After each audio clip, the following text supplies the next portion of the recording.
Let me breathe.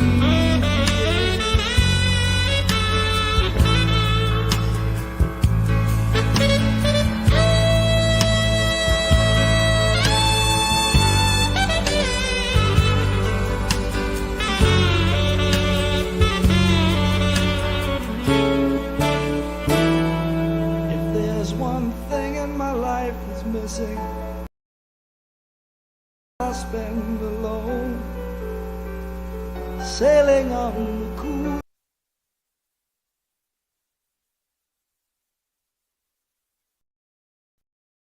Feeling out on the sea alone, staring at the full moon like a lover. Time for a cool change. Well, it's time for a cool change. Now that my life is so prearranged, know that it's time for a cool change. Time is time. It's time for a cool change. I know it's time for a cool change. Now that my life, know I'm for a cool change. Yes it is, yes it is, yes it is. You know it's time for a cool change.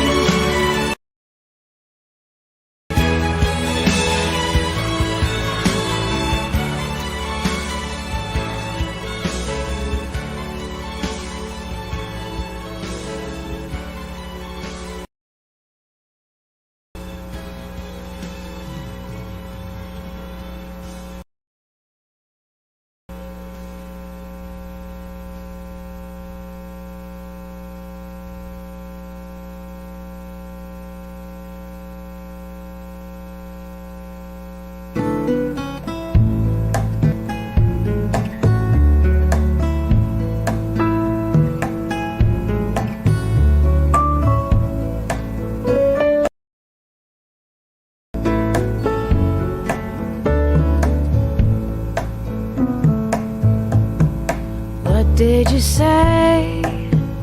I know you're saying, but my ears won't long enough to hear those sweet words.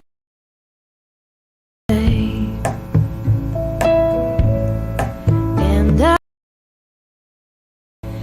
hour hand has spun, but before the night is, I have to hear those sweet words spoken like a melody. Is a lost balloon rising up through the air till it could fit on the head. Come on in.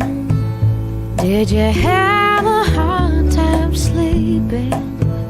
'Cause the heavy moon lay awake, and all I know is I'm just glad to see you again.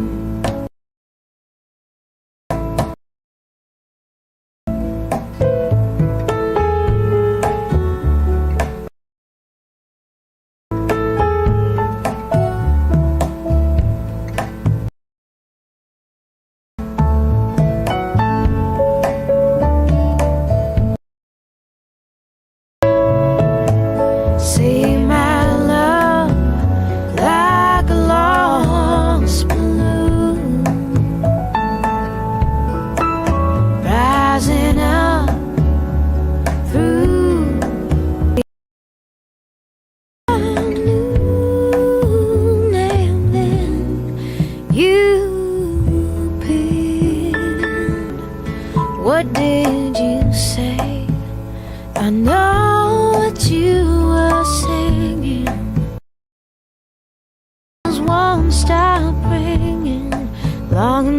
to hear those sweet words and your simple melody.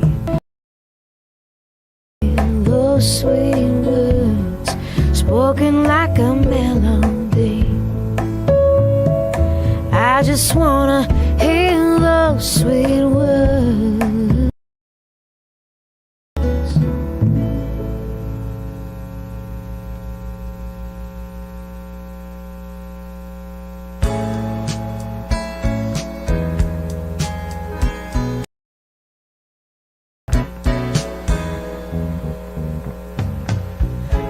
I don't know how this whole business started, of you thinking that I had been untrue. But if you think that we'd be better parted, it's gonna hurt me, but I break away from you. Well, just give me the sign, I will be gone. Yeah. How much I feel for you, baby. How much I need. But I need you. How much I need. I live for your loving. That's how much. That's how. That's how much. That's how much.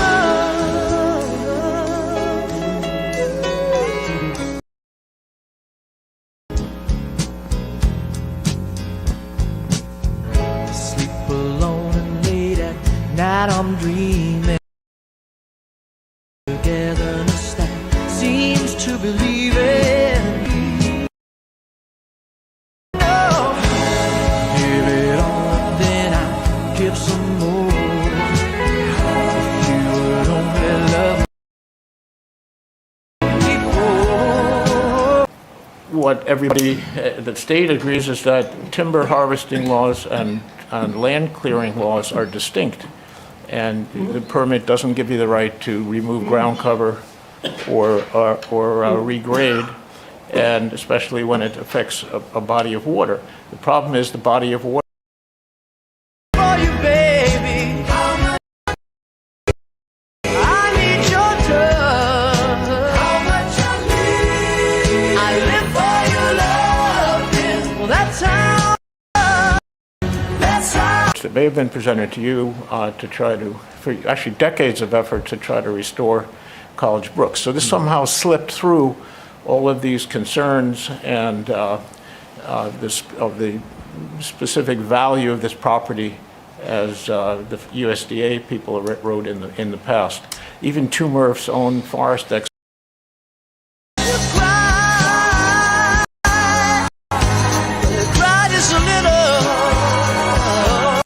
to look at this, he said he asked Pete Murphy, who said, well, we weren't doing any ground cover slipping, we weren't doing any grading.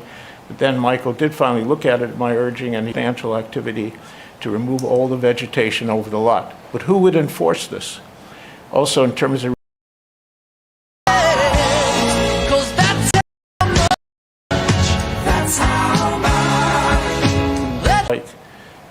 here in the past, what it looks like now, the left in the past, the right on the front. So there's a lot more to examine about what happened here. This is the current property, and this from the Urso. So if you, one suggestion to final, what if site plan regulations for construction were actually applied? We've been going strong. Oh no, there's just something that I got to say. Sometimes when we make love, I still can see your face. Pardon? Michael Barrett, you could email it to him I as well. send it to Michael Barrett? Yeah. Absolutely. Michael and I have been in close touch on this, as we are in so many things. Mr. Chairman, I just wanted to let you know you Feel for you, baby. How much I need your touch.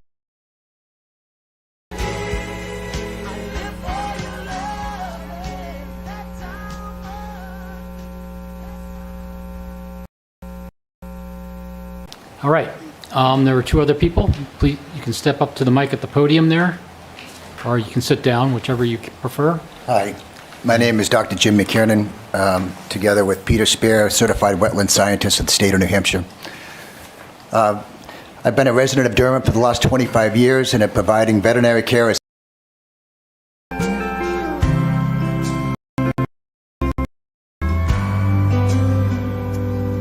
I was looking for a change of scene. You were looking at a magazine. It was red carpets and limousines. The game so much greener. All we wanted was to get fast, so we packed up everything we had. and a multitude of real estate agents represented the property, and essentially all have concluded that this is a non-buildable lot. On 11/4/25, the DES received a wetlands application. This application was forwarded to the town shortly thereafter, and thank you, Michael, for sending that to me. The state of New Hampshire allows the Durham Conservation Commission a 2-week window to request a When the stars come out, oh, the stars come out. I asked Michael, I'm like, Michael, is there any way I can get in front of you guys to talk? And you know, I don't blame you. I gave you 5 days notice, and your agenda was completely full. So I requested last week that I be allowed to get on tonight's agenda to be more, to fully explain the current situation, but was denied due to the shortness of time as well as your busy agenda. I understand how busy you guys are, as well am I. I just feel like the state gets Everybody's got a friend of a friend, somebody that can get you in. Begging angels for we're all playing. You and I, we're gambling. So I have 2 requests tonight. One is please email a Mr. Alexander Feuti at the DES and ask him to have the opportunity to investigate the application. The packet of information that I will give you has this information, and this will give Mr. Spear's findings more plausible interest as well. And please And the burn so bright, they drown the downtown lights. Stars come out. Scientist by the state, and been doing this not all my life, but I'm still alive, so I've been doing it a long time. I've had a business for 48 or 49 years. 20 years ago, I was retained to look at this site, and I concluded at that time that it was an unbuildable lot.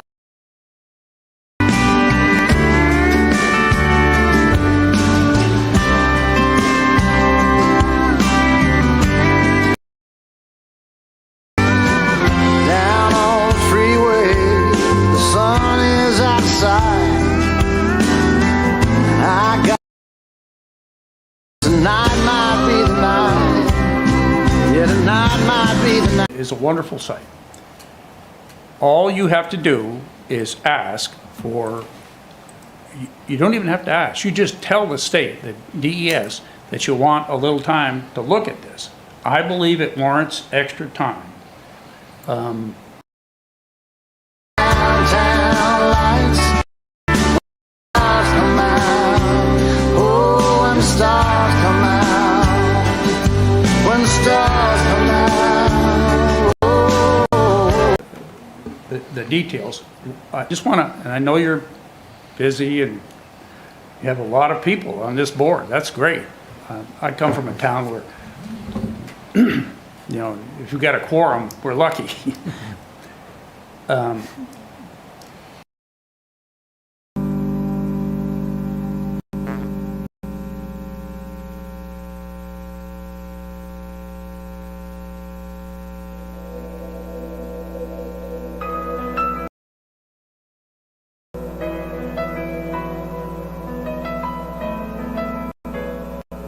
and they're looking at it, and currently he said he's going to put off his decision until December 29th as a favor to us, and but we also, he is open to you guys saying, can we just pump the brakes a little bit so we can look at it? So the other, Do you have his actual email address? I'm sorry, so do you have another question? yeah, just one. is before me. Only imagine. Is the issue correct? If DES denies their permit, then that would close the issue for them? Is that what you're Well, asking? yeah, for the development of the property. I'm sure that would be a step closer towards that, yep. And I'm Okay. sure that the individuals could, go down and appeal. Will I stand in your praise? Will I fall? Will I sing hallelujah? Will I Room, 4-house, gazebo, 2-car garage on the smallest little land that, we have an individual over at UNH who's looked at the land and has said, I would put it on stilts if I was to build anything. And we just feel like it's not a buildable lot. And all we're asking is for you guys to just give us the opportunity to standing in the only imagine when our life is forever, forever worship you. I can only imagine. what I'm asking you to do tonight is to, most importantly, get us on your agenda for 12/22. And secondly, if it would be okay if you guys say, yeah, why not just let the DEA know that we just want to pump the brakes so we can look. Hands for you, Jesus. Be still will I stand in your presence. Will I fall? Will I Was there someone else? Yes.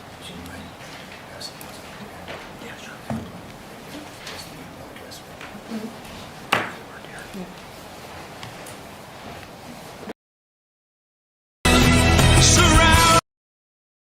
What will my heart feel? Will I dance for you, Jesus?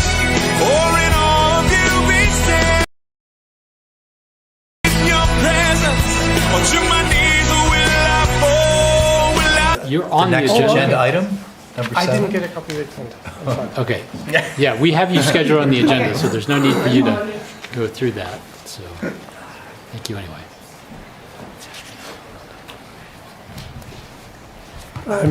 I'm Julian Smith. I live at 3 Chesley. I can only imagine. I can only imagine. Owned property, several properties with wetlands on them since 1967. I'm here tonight to speak about the irony Forever, forever worship you. crafted, created, thought about, etc. At the same time, the town council was preparing to remove the Mill Pond Dam and drain the Mill Pond. There is irony in the very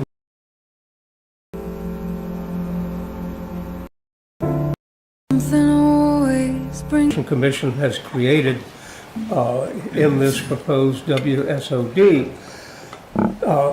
And what I find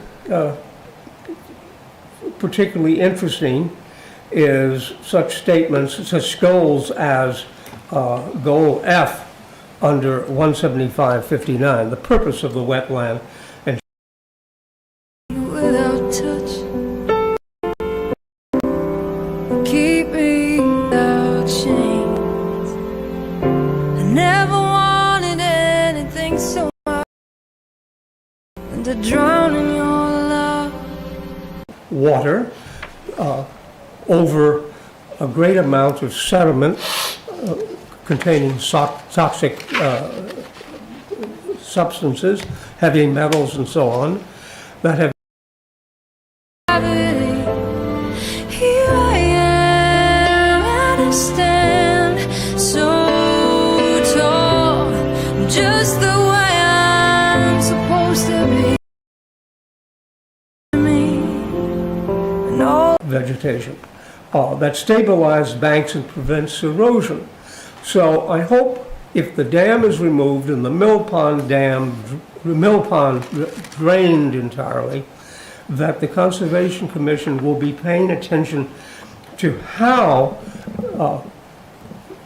the banks are going to be stabilized to prevent erosion. And let's take a look at item E, conserve natural beauty and scenic quality. That's one of the Into your gravity, here I am, and I stand so tall. mill pond. Are we going to have in its place, if the dam is removed and the mill pond drained, is the Conservation Commission going to be active in preventing that whole area from turning into a wasteland of invasive species? Neither friend nor foe, though I can't let you go.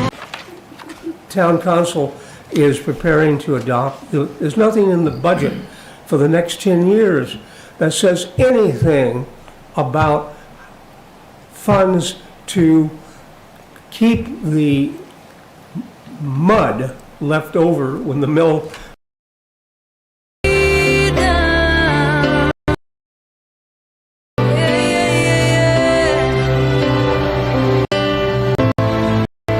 So there is no provision in here, in your WSOD, for protecting view sheds. In many states, in many towns around the country, there are ordinances protecting the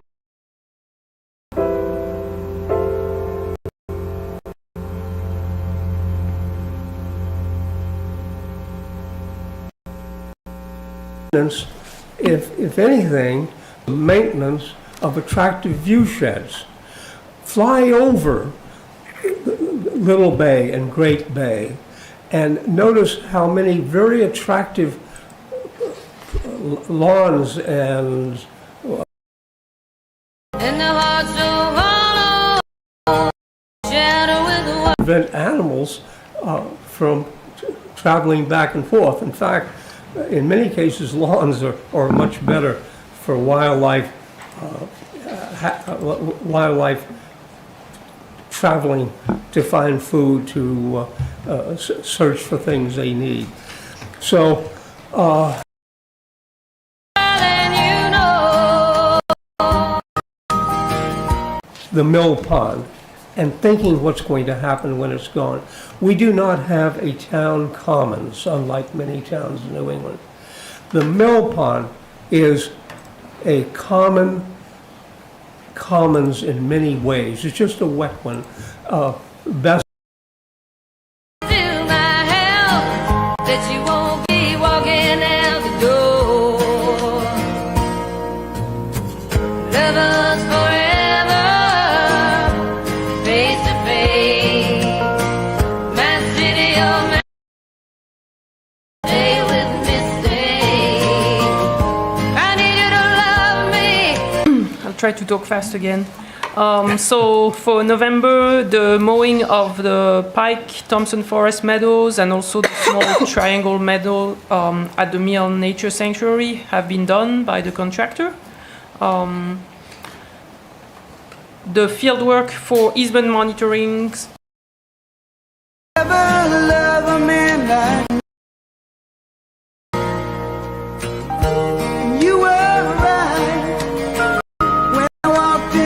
from a whopping 310 hours of volunteer work. That's worth about $10,700. So that's fantastic. That puts the total for this year so far at 750 hours. So that's about 26K. So yeah, these months we had 70 million.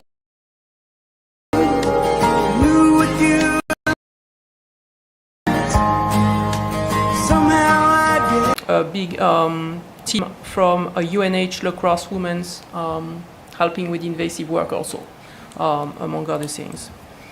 Neil and I met with Northeast Passage from UNH, along with Rachel Gasowski and Bill Page, to get their suggestion on small improvements we could make at Jackson Landing to make a big difference on accessibility for My days,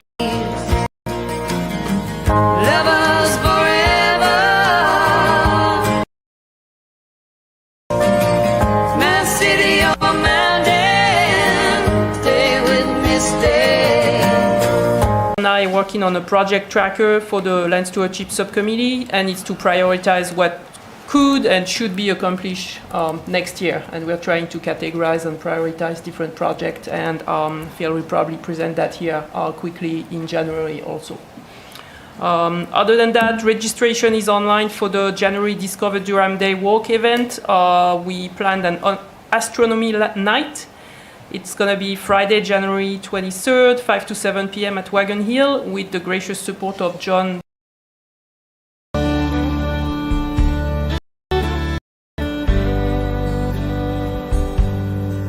Work with the UNH capstone students wraps up. We'll have our final meeting next Monday. They're doing their capstone presentation at UNH on Tuesday, which I will attend, and then we will be presenting together on next Tuesday at the Durham. Better live while you're in it, it's gonna blink. And the older I get, the truer it. And lastly, I would like to suggest, because there's been so much interest and I've done a lot of outreach about invasives to neighborhoods, there's been a lot of questions, people have been reaching out. I would really like to suggest to the Commission that we invite Ranjit Bawa. He's a researcher. Funny how it feels to my best years yet. In August, which I think I forwarded to you all, talks about how big the threat of invasives is now for our ecosystem and how it may progress in the future. And there was a study done for the 5 northeastern states. I think it would be very interesting. And The older I get, the better I am. the winter, something like that. Yeah, I think that's a good idea. Yeah, okay. So I'll reach out to him. The other question I had related to the astronomy thing, how are you advertising that to the public? Does that go through the... So it's on the every one of those Discover Durham Day events. Getting to my best years, the older I get.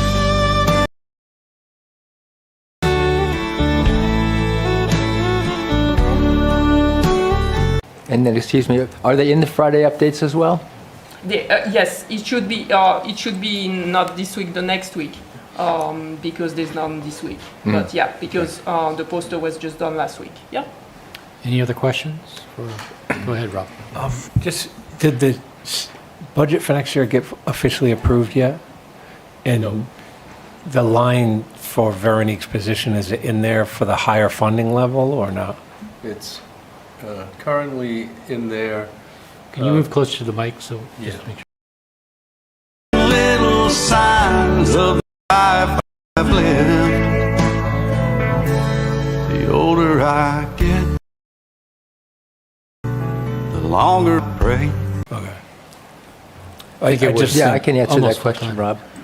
I can answer that question. Oh, yeah. So, yeah, in Todd's proposal to the town council, the land stewardship position is slated to start full-time in April at 35 hours. And all the life I'm living. Note that, these work parties, 20 young, 20-year-olds with muscle, that's worth a ton of money. So whenever she organizes that, that's free labor, that's worth a lot. So I think her position, fully funded, that's going to pay for itself. Yeah, so what did you say, 20-something?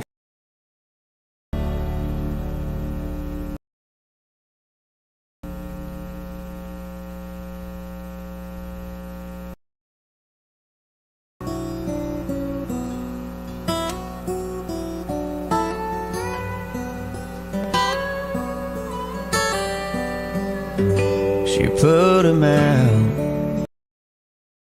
The burning end of a midnight. And if so, how would it be paid? Out of what fund, or what line item would that be? Yeah, I believe we used the supplies line, fund line. That's what Yes. Sarah, that In the was past. used last year in the past. But that's yes. usually for a public presentation? I don't know where, But he never could get drunk enough to get her off his mind until We will come just, to do it. But Yeah. if we want a public presentation, like at the library or something, to allow the public something more substantial, that certainly warrants, payment. yes, I think the last one was $500. That was Yeah, the woman that's from about- Vermont who came over and talked about climate change. Climate change and carbon. then the strength he had to get on his knees. We found him with his face down in the pillow. Said I love her till I Would be more beneficial to everyone, so we can talk about that. Okay. Great. Thank you. Great job. Thank you very much, Vernie. Thank you. Okay. So let's move on to our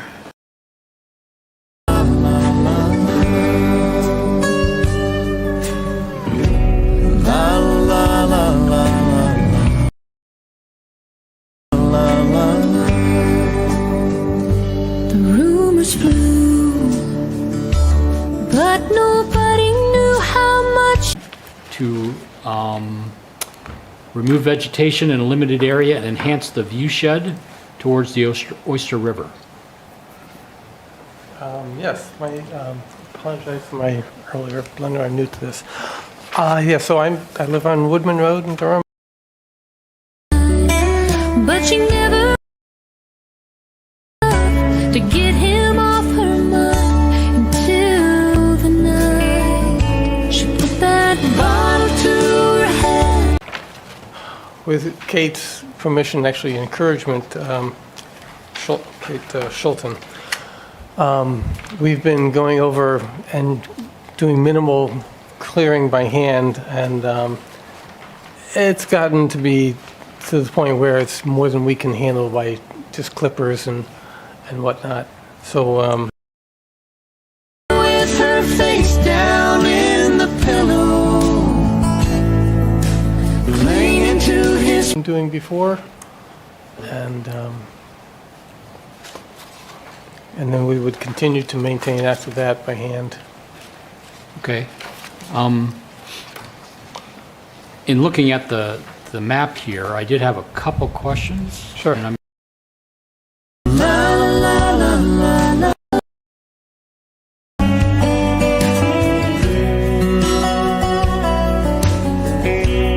The biggest tree is about between 8 and 10 inches diameter, and there are some smaller ones about 4 to 6 inches. Uh-huh. Yes. And the property, what's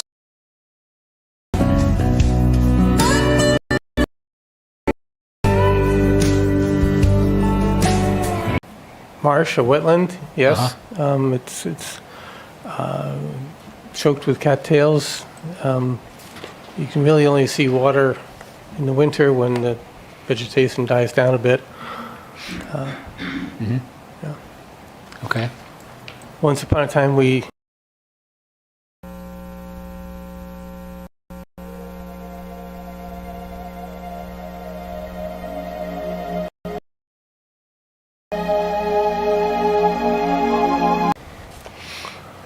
Does anyone else on the commission have any questions? Go ahead, Yeah, Rob. I think, it is clearly the area that he's going to cut up to is cattails, and it is a wetland. I don't know how you not define it that way. That's right. Just, wouldn't you agree that it's a wetland with all the cattails and? from where the cattails begin, yes. Yeah. That's certainly wetland. Waiting too long. Sometimes I don't know what I will find. I'm a matter of time. 6-inch diameter trees here? I didn't see anything like that. I saw more like scrubby brush with a bunch of fingers coming out of it. I put yellow spray paint on a few trees. Yeah, some of them have been allowed to get. Maybe I'm. Won't you tell me if I'm coming on too strong? This heart of mine has been hurt. This time I wanna be sure.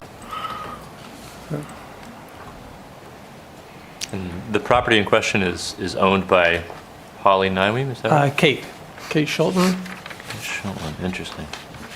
number. On the tax maps it's showing us.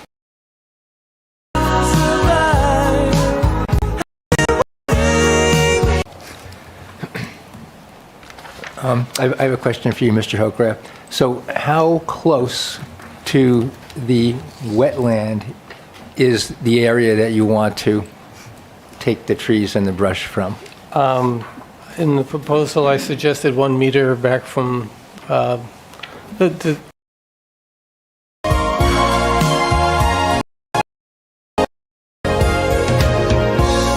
You're so good.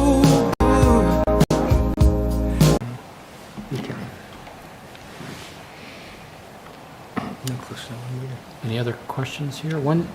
See, in looking at this proposal and looking at the Wetland Conservation Overlay District, it does say under 17560B that if the wetland is greater than 3,000 square feet, the buffer comes into play, and it's supposed to be at least Rather be than holding you tenderly. I've been waiting. limited things out of there, but you can't cut it down to the ground, is what I'm getting at. okay. So it wasn't clear from the proposal. It said you were going to use a brush hog, is that right? Yeah, it's a commercial Yeah. brush cutting machine. And you would have to cut Someone who makes me feel alive. Yeah, waiting. Like you. before the commission is which of the SPOD or WCOD ordinances apply to this particular application.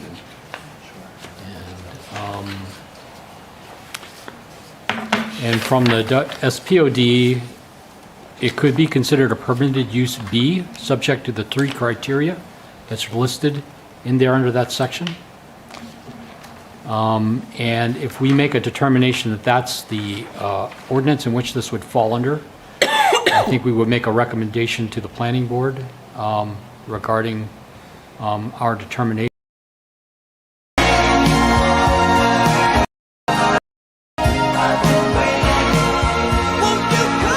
A, natural woodland for shoreland development. And we could make a determination here without referring the request to the planning board if we go that route. And then finally, we can also deny this and ask that they go and get a variance in order.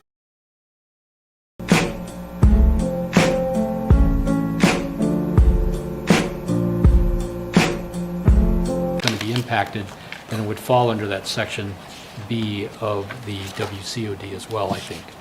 Michael, do you have similar view on that? That's right, yeah. It's unusual when a property owner wishes to remove dead. Me down. In the way it hurts. For months on my house. Dead or disease, but it's a limited area to enhance a view. And so that hasn't come before us, and to be honest, I wasn't quite sure how that would fit into the SPOD and the WCOD. So I suggested Mr. Hocraft speak with the commission.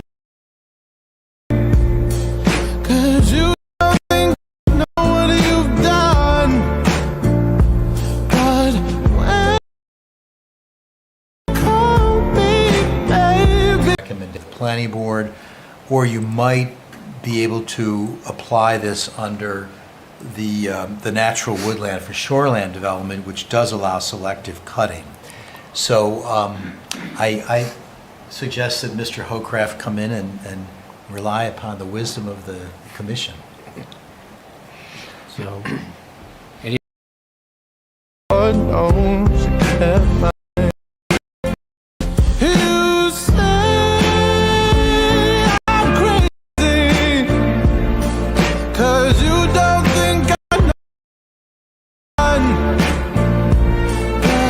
I believe there's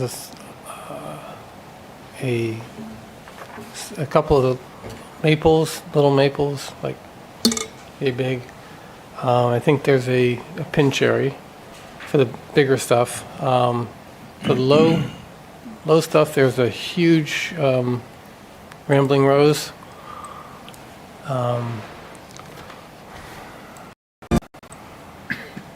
Poison ivy.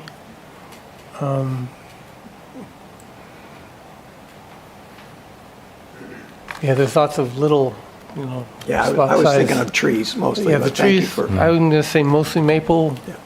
And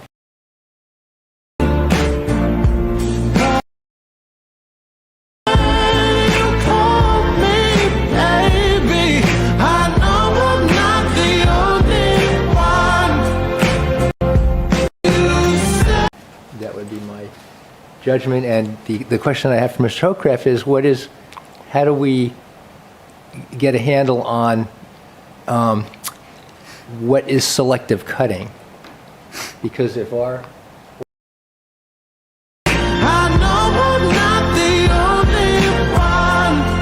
Let's define that and, see if anybody has any other opinion on that. Selective, does the view, does to obtain the view require clear cutting in a certain area, or is it going to be truly selective? And if it is selective, how's that selectivity going to be determined? on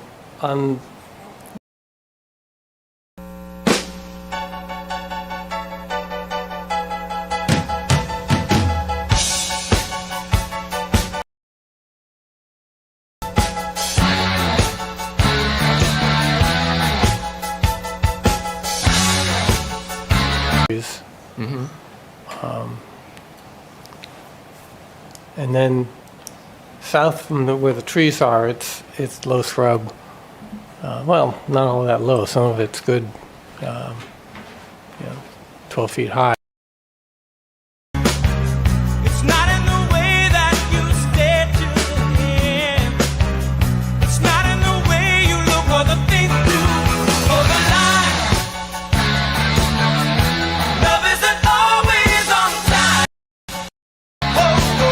area is forest, is that correct? Or woodland? Yes. Yes. So it's just this one small area of the woodland that's going to be Correct. impacted by this work. It's not in the words. It's not in the way you say your mind. Ooh. It's not in the way that you came back. Bushes. What's, the- a buffer has many functions. Yeah. The Tall wood chip, trees is one, but, the low stuff is also important. the wood chips is just that the chipper contract, the brush hog contractor is just going to leave everything there. And then Love isn't always on time.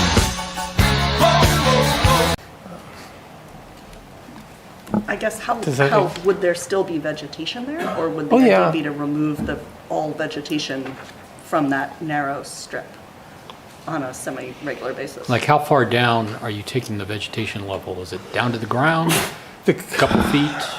I believe the machine that they're going to use takes it all down to ground.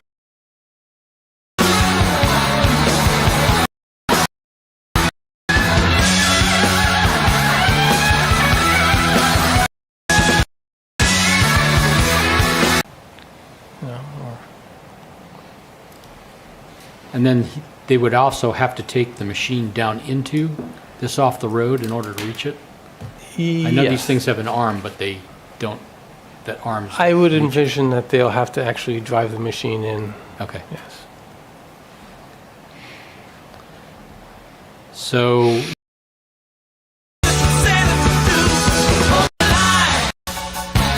Love isn't always on time. For the line. Love isn't always on time. Love isn't always on time. Line. Love isn't always. wondering if people think a site visit might be useful to go down and look at this place so we can just get a better sense of what's there and what Michael could be. has seen it. We walked around it. Did you go, Rob? Yeah, I did. I walked it. I'd say half of that brush is invasives, and the other half could be selectively cut at a good height.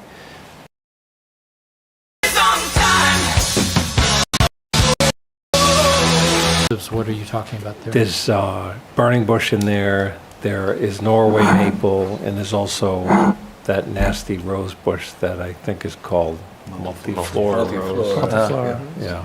So I just wonder if we clear, or that area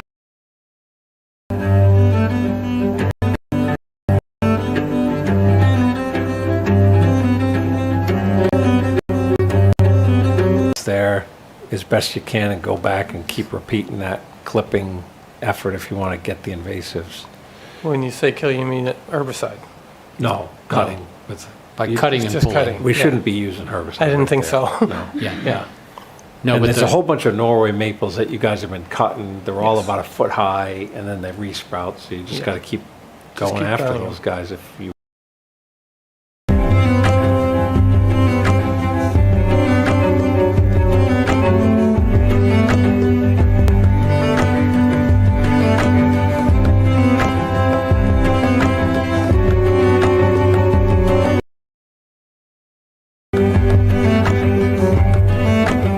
I have a question for you about mechanical removal. I'm a little concerned about driving equipment this close to a wetland. There's no delineate, there's definitely cattail there.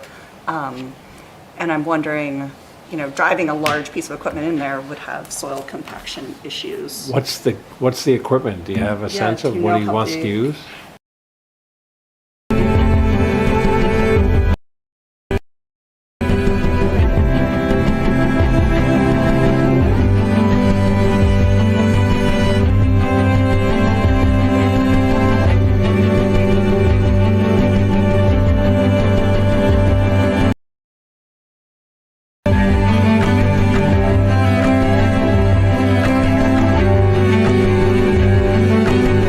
Criteria.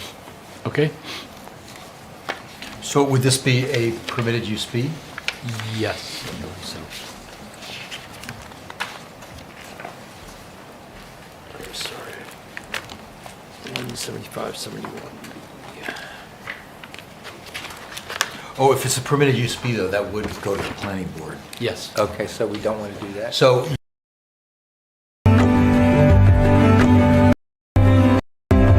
make that judgment. Yeah, I think we should make the decision here. The planning board doesn't Yeah. have any more This is brains pretty- on this invasive question than we do. I agree. So Right. you're right, 175, 76 is what you're saying, Michael? Right, 175, 76A, 1, 2, well, all of that.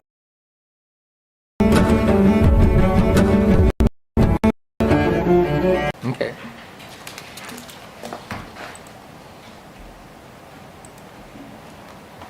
Yeah. So, yeah, that's the right one to use. That makes sense. So Okay. you want to go through those? But you Yeah, can, you can let's do it. define it and make your judgment as you see fit with reference to this. I don't think you really need to go through it if you feel what's proposed is the spirit of this.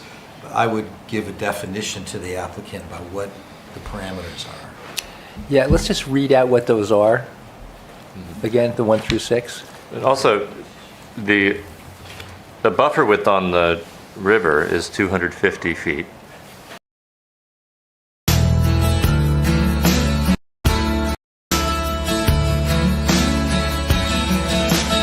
Even though the moment passed me by. Go across the parking lot. It looks like it's drawn from the shortest distance there. That's also No, wondering but why I the was parking lot wondering is cut off at the bottom, right? There's water down here. if the wetland, It's less, so I think it's much closer that distance. whether the Wetland Conservation Overlay District would apply to this because That's correct. it's right next to it, you know, so the buffer is right.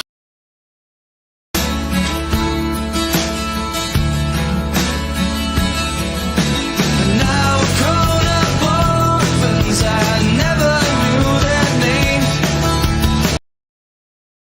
And that's a shame. You could hide beside me, maybe. And I want to. So, Okay. you wanted to go through each of these or Well, just wanted to? just so everybody understands what we're voting on. Okay, so I guess not everyone has a copy of this in front of them, so. Within the buffer, the following standards shall apply. Selective cutting of trees and other vegetation other than ground cover shall be permitted, provided that a healthy, well-distributed stand of trees and other vegetation is maintained. No trees over 6 inches in DBH, You lose yourself somewhere out there. Did you get to be a star? shall be removed in any 20-year period. A healthy, well-distributed stand of trees, saplings, shrubs, and ground cover and their living, undamaged root system shall be left in place. So that's number 1. So the area's 500. Now there's nothing to. Reruns all become our history. A tired song keeps playing on a tired radio. And I won't tell no. Of trees that wraps around that marsh all the way down the other end. So depending on the context in which you look at that would depend whether you're within that 50% total number of saplings and stuff. Number 2, existing vegetation.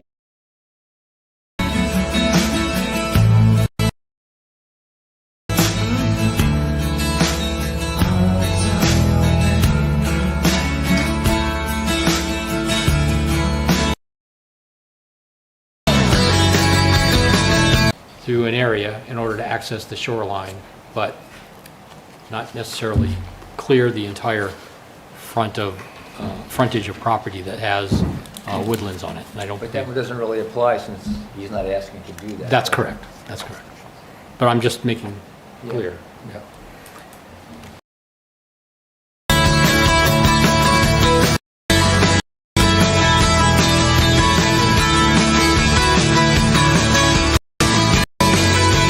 Within the buffer strip. In such case, a cleared opening for the building site may be cleared opening shall not extend more than 25 feet outward from the building. Number 4, stumps and their root systems, which are located within 50 feet of the reference. It's lonely where you are. Back down. Now won't tell me. Determination that the removal in combination with migration activities will not mitigation will not increase the potential for erosion. See, my reading skills are deteriorating too. 5, dead, diseased, or damaged trees, saplings, or ground covers may be removed with prior approval from the Conservation Commission in consultation with the tree warden. Pitch dark. I wonder where you are. On the telephone. Very slow.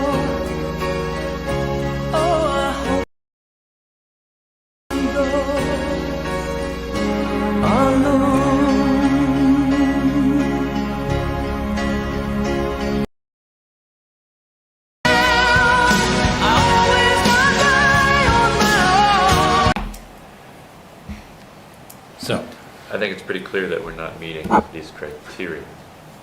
For the very first asks that no trees over 6 inches be cut, and he's saying that you've got maybe. There is one, Yeah. it's at least 8 inch. We could leave that one.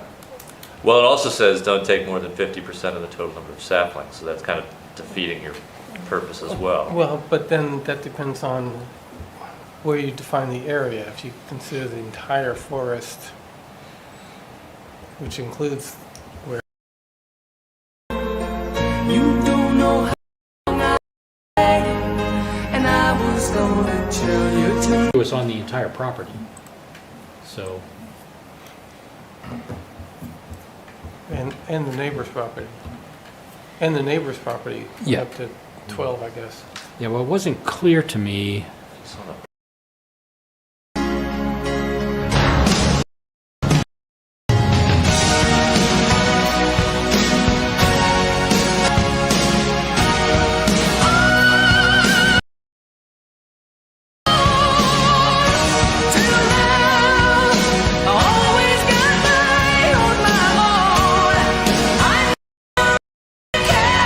Is a good fit. This performance standard A is a good fit.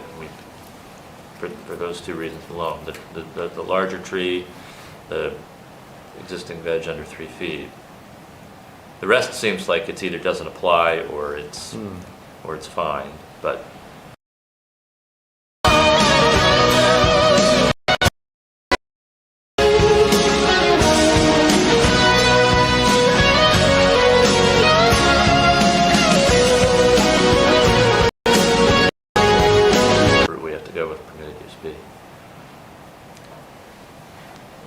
Any other opinions on this?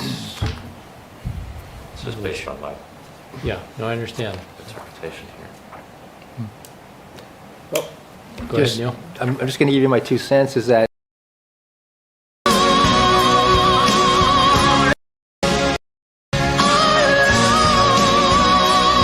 be on a potential wetland, and I don't know, a marshy area where there's cattails. It just seems to me that it would be kind of overkill to, send this on to the planning board. So I would advocate for finding a way to let him go ahead with it with certain restrictions in terms of selective cutting. So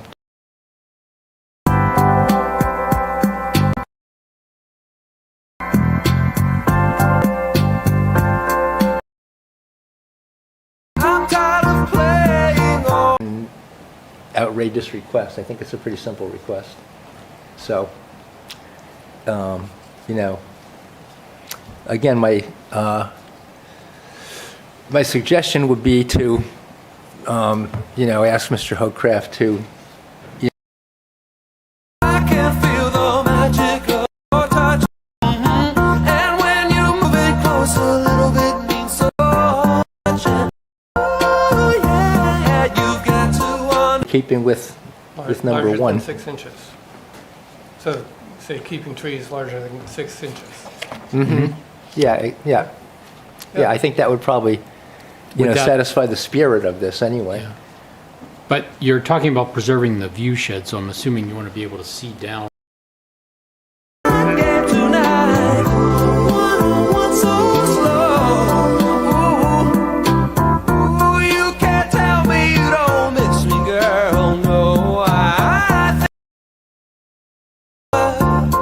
Oh, I wonder what you'd say if you knew that I tonight. Down.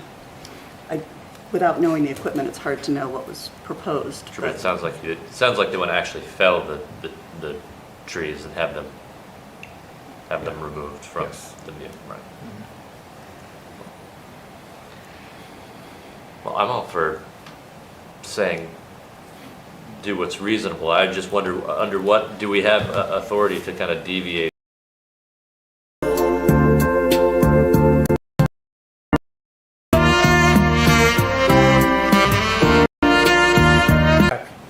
What's that? It'll grow back. I totally understand. I just want to make sure that we're making a recommendation that we're allowed to make under our current ordinance. I don't know how this Well, Michael, works. Michael, how would you answer that question? Well, I think you can use your reasonable judgment in interpreting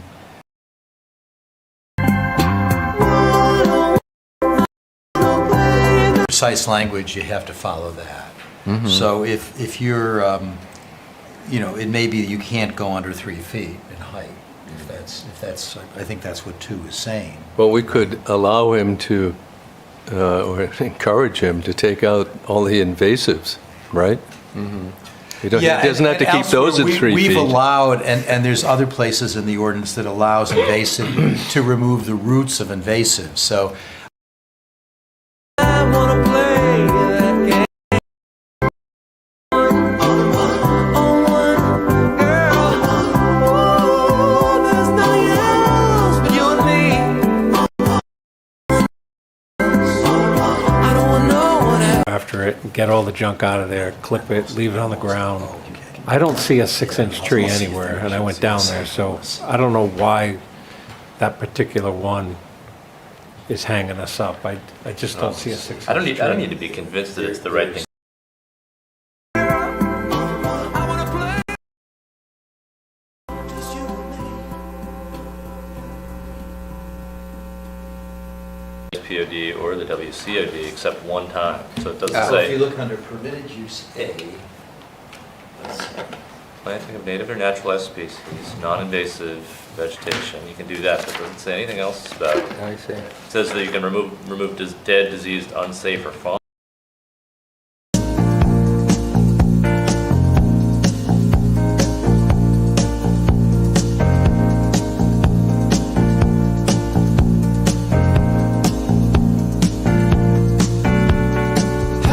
How long has this been going on? How has this been going on? Do that. Do you see what my hang-up is? Just Yeah. Yeah. I agree. Okay. All right. And then, We're on the same. and then nothing under 6 inches. Right. Nothing over. Nothing that? over. Oh, 6 nothing inches. over. Over And 6 you have to inches, leave yeah. 50% That's what I meant. saplings. But is that? And you said you never intended to break up our scene in this way. Any use in pretending? So, Right, so Not- it does not that kind of you- limit, I mean, Yeah. this doesn't seem, if we follow through with the performance standards and just send him on his way and say yes, it just seems like you're not getting what you want out of this. Well, yeah, that's a good question. Okay, so if we say,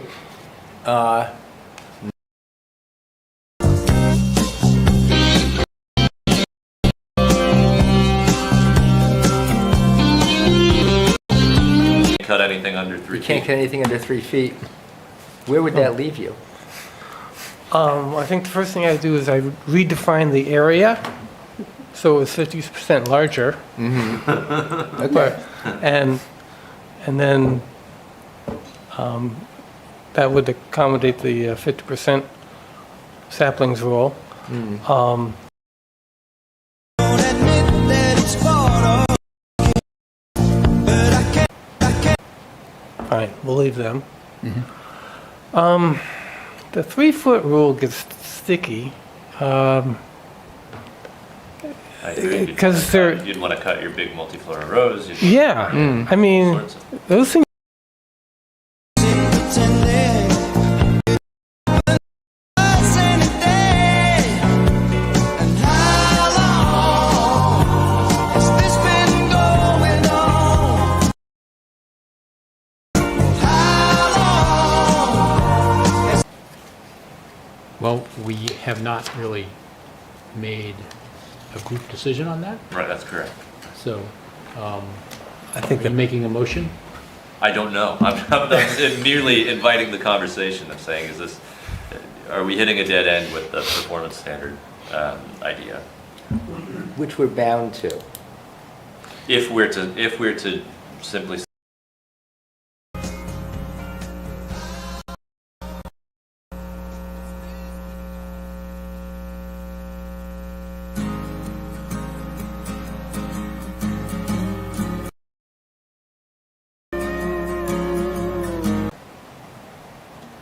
judgment and endorsement. What's better for you, Mr. Hockraft? Would you rather that if we're bound to hold to these standards, to vote, yes or no tonight, would that be better for you than it would? You need to know where I'm standing now.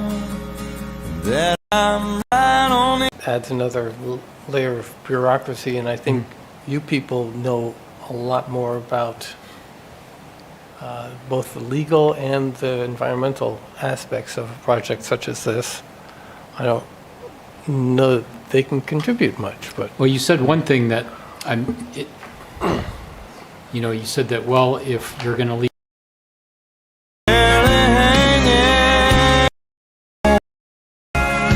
If I fall, can you let me down easy?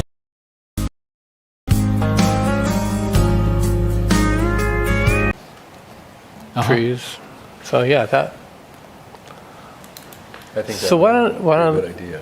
why don't I do that? I will resubmit for next month with those two provisions. Okay. I also wonder if you could revisit the issue of whether the book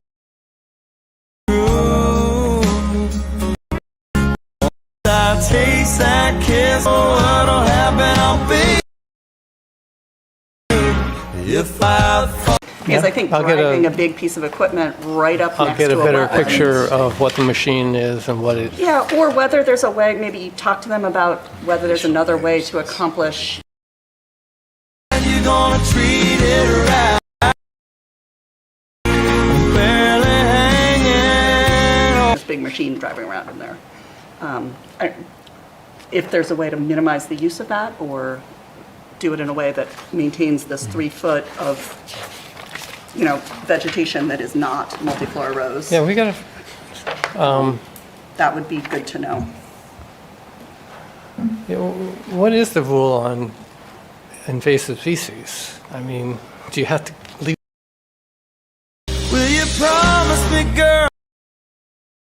I'm barely hanging on. But it doesn't In the seem to be performance good. standard, performance standard 175/72. We have allowed people to 170 remove Yeah. the roots of invasive species. So So you can do it all the time. 175/71, permitted use in the SPOD, and this is one reason we got to reconcile these two ordinances. Let me down.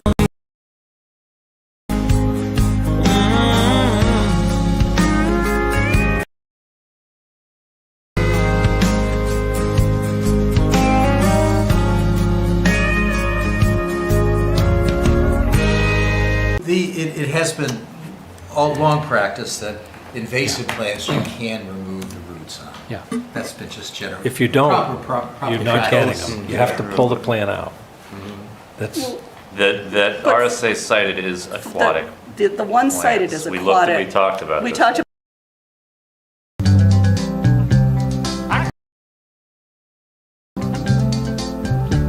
Because I love you.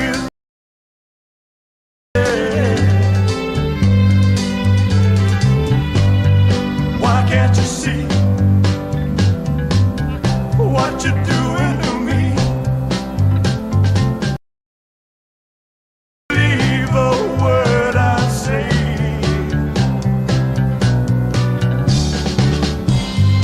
We can't.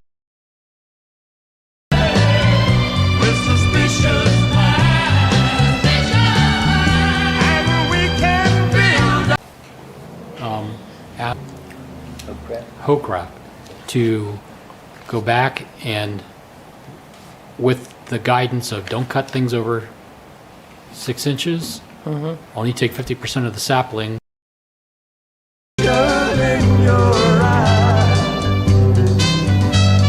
That, and then also provide some information on the methodology that the contractor is going to use to remove those things from the property. Okay. And then bring it back to us with that updated proposal, and then we can now that we sort of have a with suspicious minds, and we can build our dreams on suspicious minds. Oh, let our love trying to accomplish this task? Like By the spring, yeah. Spring, okay. So that'll be in 4 weeks at the December meeting, December Conservation Okay, Commission meeting. yes. Unless you feel you need until January to do it. No, I Put that together. can get this done, yeah.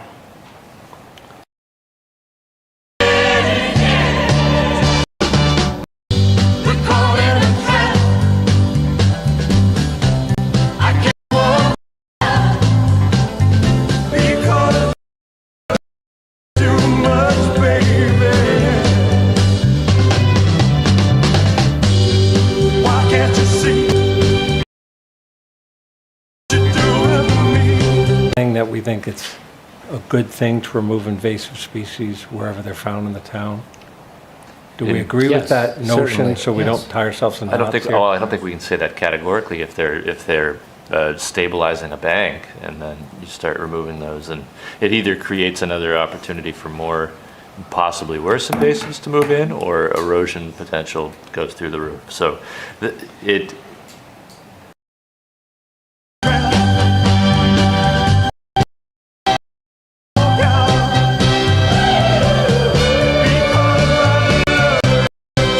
species, whether it's within the WCOD, SPOD, WSOD or not.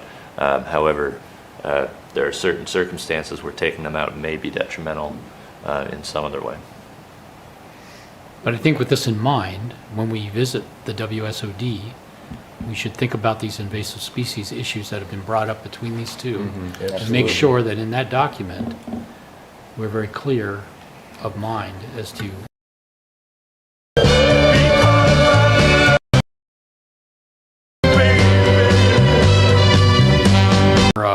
concerns, Rob? Or Invasive species are clearly something we don't want. I We would need to agree have 100%. a logical path forward, and we shouldn't get tied up in knots on our own ordinances and confuse ourselves that we shouldn't go after them. I think it's a moot point.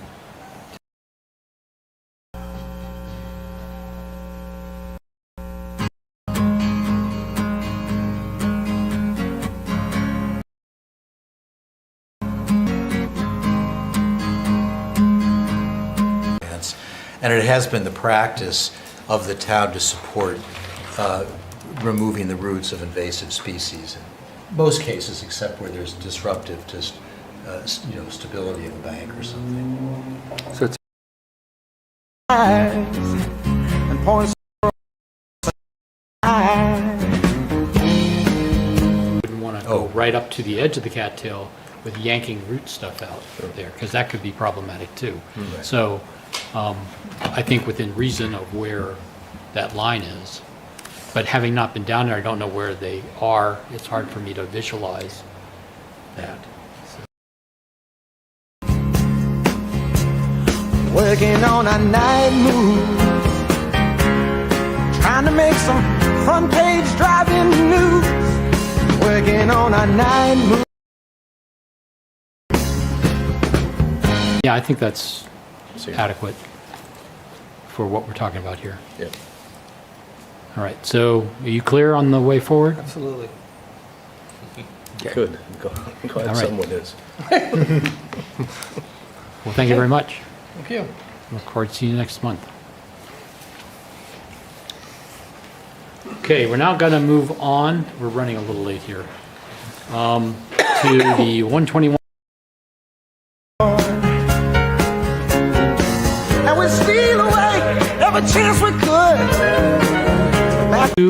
162 square foot industrial warehouse buildings. 1,000 square foot. 62,000. Sorry? 162,000. Yeah, I got it. 162,000 square foot industrial warehouse buildings with impacts in the Wetland Conservation Overlay District.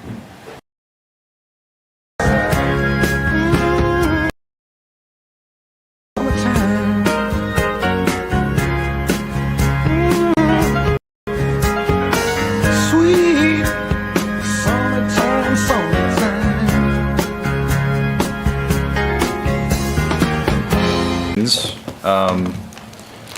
Should, I think, the commission accept this as any sort of final definitive plan, we're here in part to hear what you have to say about the plan so that I can inform the final design.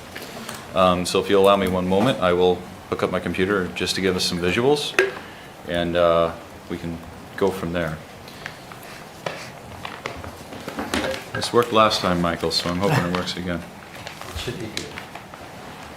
All you have to do is plug in the USB cord and it should connect to you. Sound of thunder, glad and wondered. Started humming a song from 92. We don't have to push. No, you're Okay. fine with that. Let me just. Okay, I think we're good here. There we go, much better. So obviously ignore the date. We expect it to be on September. We understand the commission's very busy and we don't mind being pushed back here. With me this evening, I should introduce Brendan Quigley, Vice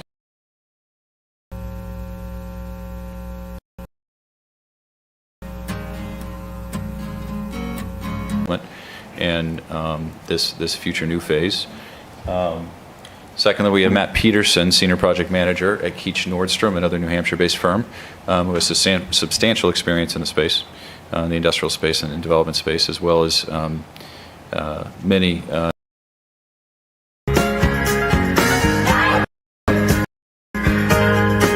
not be able to address that may be more technical than I am equipped.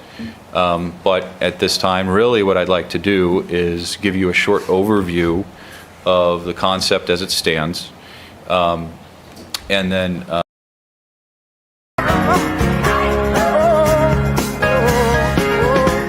we have some buffer and wetland impacts as a part of the project, which, as you'll see as we go forward, we have sought to minimize to the maximum extent practicable for both an economic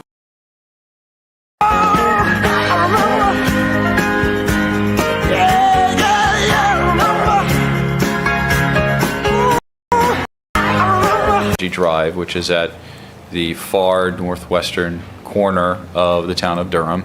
It bounds Lee on one side, and we have boundaries of some overhead wires and other things along the north.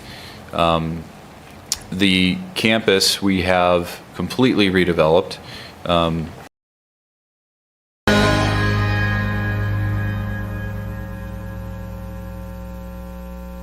When the days are all folding, the saints we see are. And to show a little bit of what we've done and what we like to do, we like to make what I call unboring industrial assets. In this modern market, we find that, especially with the work from home concept really grabbing hold, and rightly, we have the technology to perform, where we have locations of manufacturing, warehousing, where the work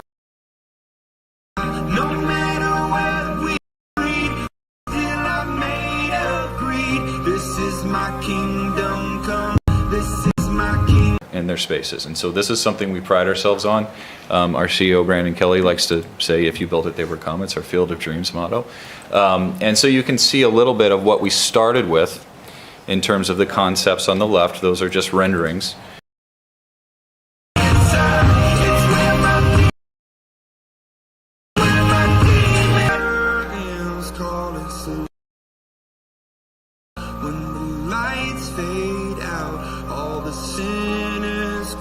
So they dug your grave.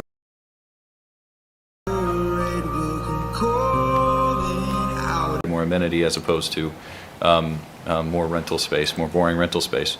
We hired a muralist to come in and paint what you see there. That's not wallpaper, that's an actual mural painting.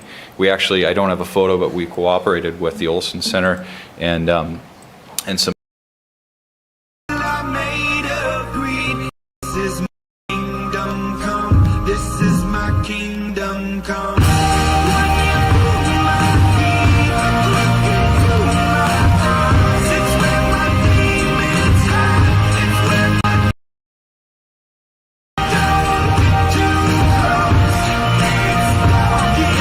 little bit further into what we have here in the existing conditions, you can see the main building and a lot of topography we're dealing with here. I'm not going to really drill down on anything in particular here, but I think it's important to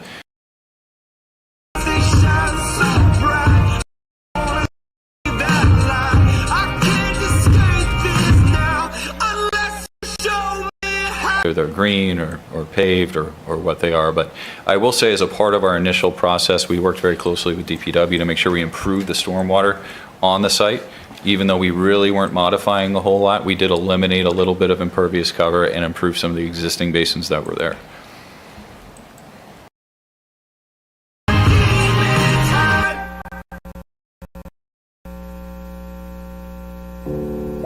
Dimensional conceptual rendering. And we have two 162,000 square foot buildings for a total of just a little north of, two 180, with a little north of 324, I should say, square feet in sum. The yellow areas you see are wetland buffers, which we have wetlands basically surrounding the location that we'd like to develop. A big affair I cannot forget. That those wetland impacts in some are less than 5,000 square feet as currently planned. And Brendan does have a little bit more detail that we'll go into a little later on what those look like, and how those.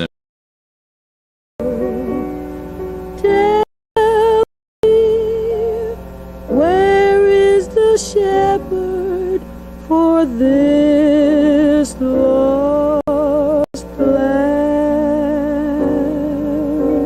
But there are other wetlands outside. Wetland buffers. Those are wetland buffers. Okay. Yes, that's the 75-foot buffer intrusion, so. I see. Okay. Yes. Thank you.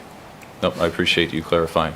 In general, 120 dock positions. We're trying to set these buildings up to be most flexible so we can retain the most ability to bring a marketable building to Durham, which obviously is tax base, taxable revenue. The more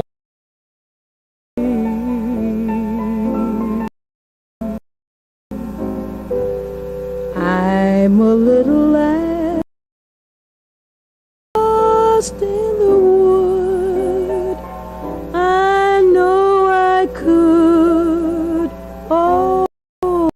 is if the docks are not used for trailer loading, they become used for manufacturing purposes, maybe like outdoor gas storage, things like that. But you'll see how we limited the impervious cover by combining the docks into a shared driveway access. Typically on these sort of projects, what you'll have is a second apron so that they are isolated. In this case, we just have the one apron, and that allowed us to actually skinny up. The key.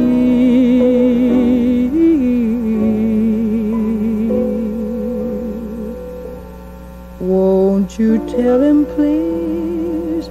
Forklift traffic, those sorts of things. New landscaping, utilities, walls, stormwater management areas you'll see in the gray. Those are actually, I know the scale is a little complex, but if you think about the size of those buildings and the size of those basins, they're actually fairly substantial in terms of what they'll be able to treat and manage. And again, less than 5,000 square.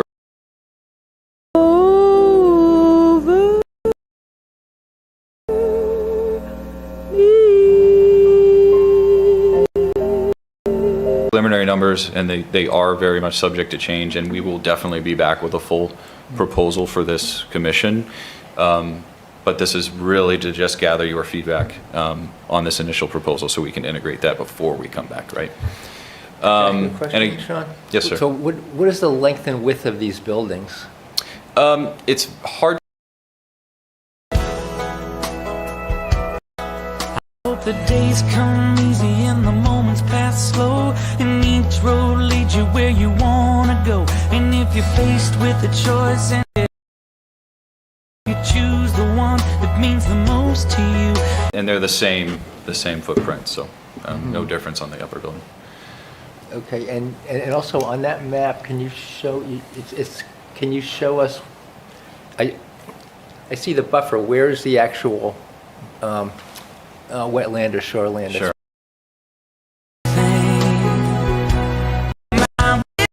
Square feet. This is the total system. It's a meadow system, I believe. No, it's all forested. It's all forested. Okay. And a lot of these areas, you'll see the soils out here are very. They have a lot of silt. They're very clay type soils, so they don't allow a lot of water into the ground.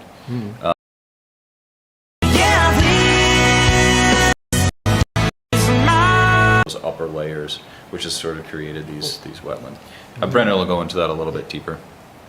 I do want to point out one thing though. This limit right here. And you help some.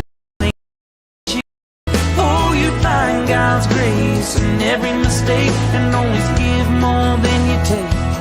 But more than anything, yeah, more than anything.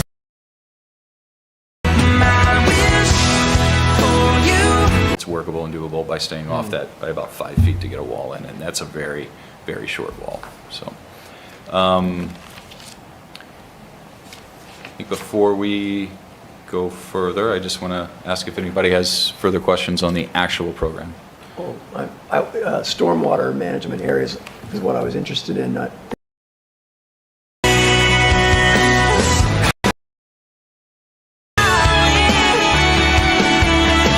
One area here that's kind of the darker gray. Do you see that? Yeah. You have another here, right. Yep. Another darker gray, another here, and another here. Okay. Thank you. And those would be like holding ponds or? We haven't gotten as far as to understand exactly what they're going to be, but the idea is that they'll either be detention, retention, something of those nature. We have to do a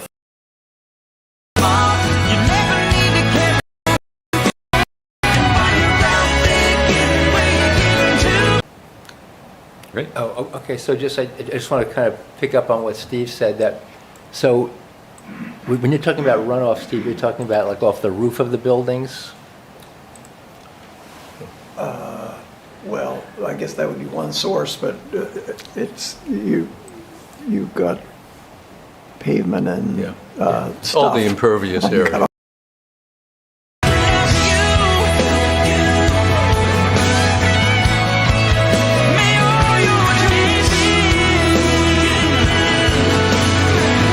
general concept of what we're approaching. Yeah, good evening, Matt Peterson, Keach Nordstrom Associates. At this point here, as we just stated there, we're just getting the soils mapped, stuff like that.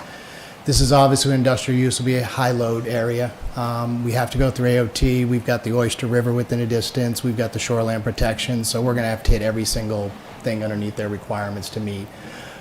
We have not got into yet.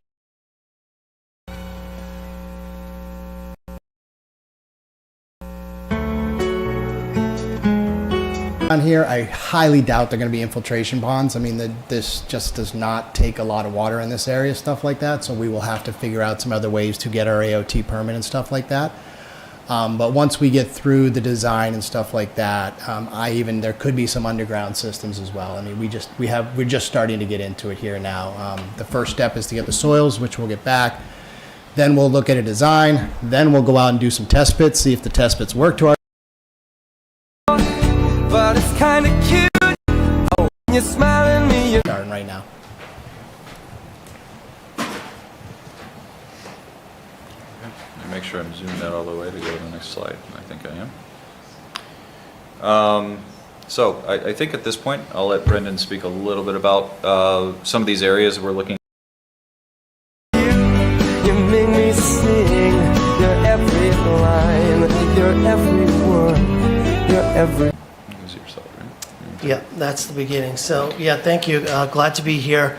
Brendan Quigley, I'm with Gove Environmental Services.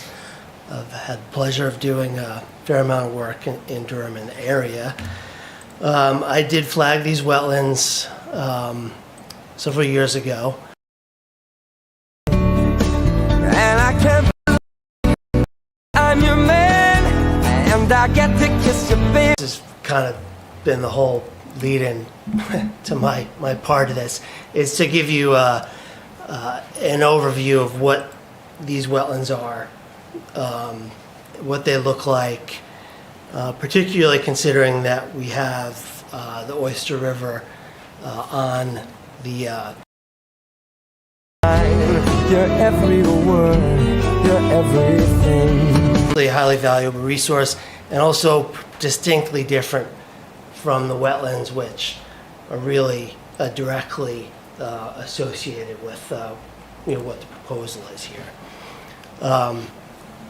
So as you can see from, I like beginning with an aerial photo and to So la la la la la la la, and in this life and through these crazy times, it's you, you make me sing. It's a good location because there's a large contiguous upland area between the two wetlands north and south. As I said, these are all forested wetlands.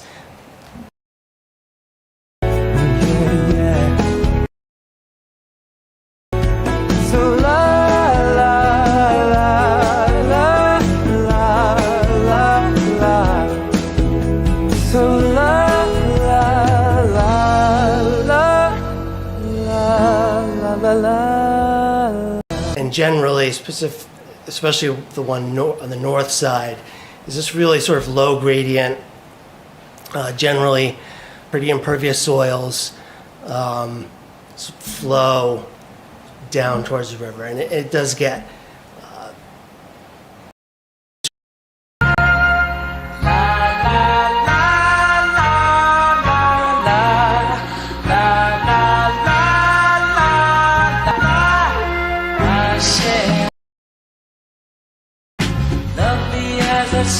feet dry were you to walk through them, and not just on a summer like we had this year, but probably most of the time. The one to the south is a little bit lower on the landscape, and this is one of these areas that you really try to avoid walking through generally. It's probably old farmland, heavily overgrown, very, very thick, large shrubs, lots of invasive shrubs. Could you take the cursor and just sort of go around where that wetland is? Yeah. So the bulk of that area is a little bit lower on the landscape. As you see, there's these fingers that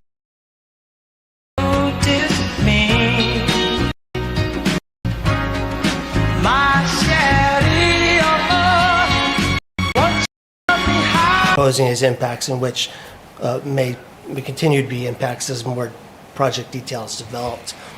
Brendan, can I ask you a question? Sure. Sorry. What is the elevation difference between the highest point where the buildings are going to be and the Oyster River?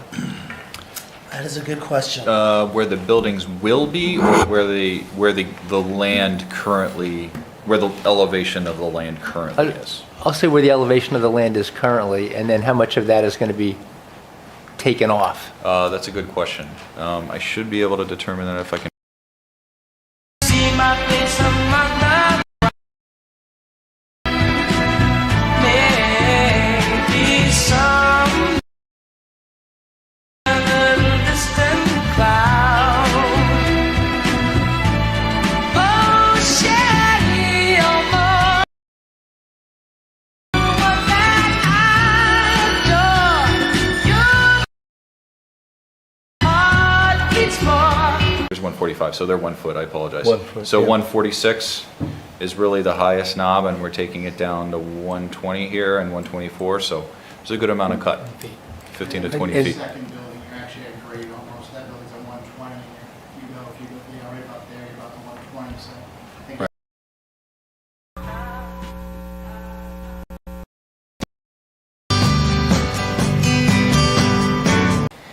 My guess is a good 20 feet. 72, 71, 72, so you have a Okay. good amount of drop. So 50 feet? That was a major goal, and was my recommendation early on, was to stay out of the shoreland area of the river. These there's probably a lot of functions and values that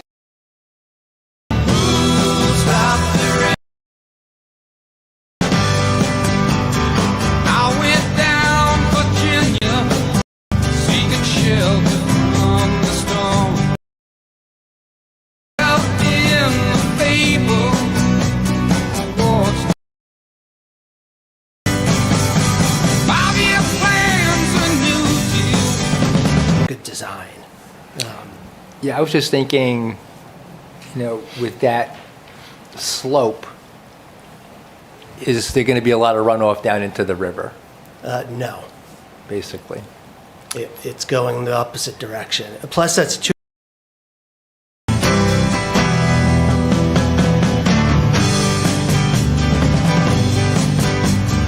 Heard the singers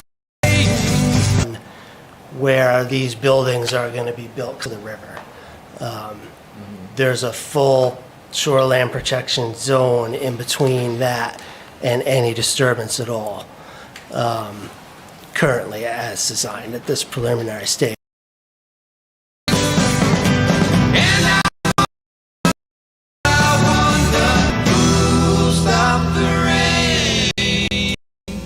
The conversation surrounding the collection of the stormwater and how that's going to be performed. Our current plan that we'll work with Matt on is to collect all that stormwater underground, right? Don't let it run off the side of the road into the edges, directly into buffer zones and wash off. The idea is that we collect all of it, direct it to one of those treatment programs, which is why those treatment centers are located in the lower areas of the site. Even though they kind of work their way down, they'll probably step a little bit, but at the end of the day, our goal is to collect everything, direct it to a place where it can first be managed before it flows off into a wetland system.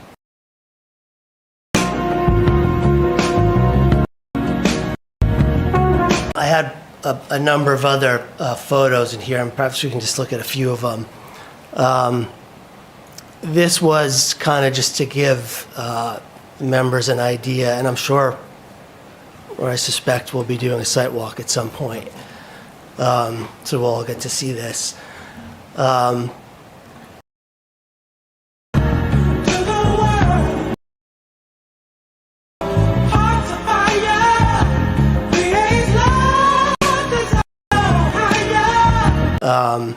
And in many of these areas, you can kind of pick out the old field bedding and so forth. And they're generally pretty dense. But they are not,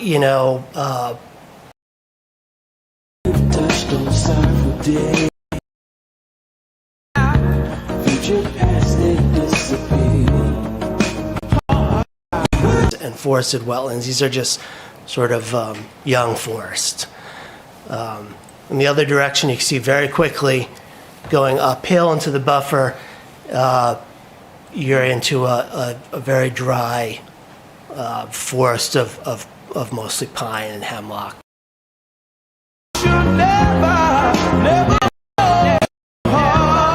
There is one pocket of isolated wetland on the site, and it's in pink because it is right now is a proposed impact area that's under 3,000 square feet, and that is not a vernal pool. It's just a small isolated wetland pocket that did not.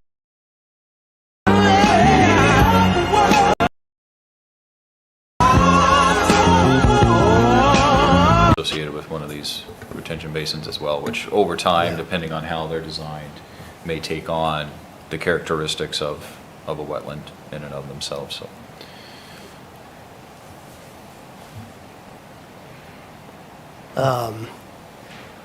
These two just highlight that finger that really extends uphill.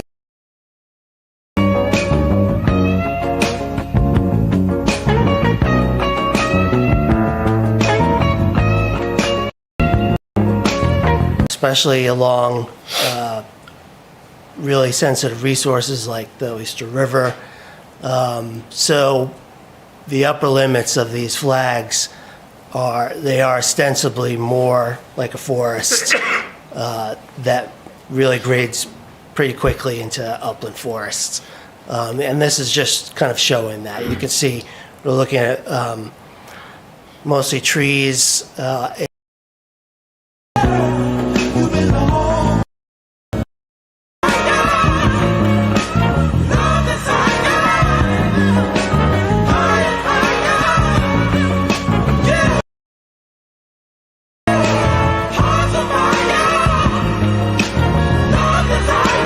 Quite a bit high, and it's probably only there due to soil conditions. Yeah. And all these, any of these buffer impacts that are from slope grading can often be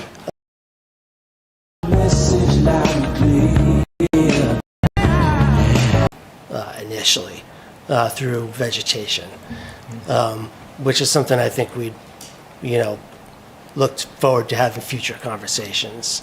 You mean to the replanting? Correct. Okay. Yeah. And I think the interesting thing about this one is actually we're cutting down below the wetland thing. That doesn't usually happen, but I don't hesitate, 'cause the world seems cold. Stand up.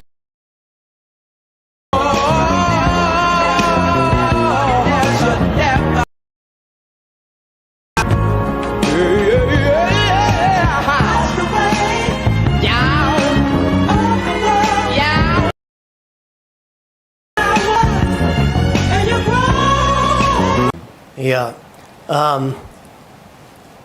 That's a difficult question to answer. I have actually dealt with that in much more extreme scenarios, more along lines of a quarrying operation.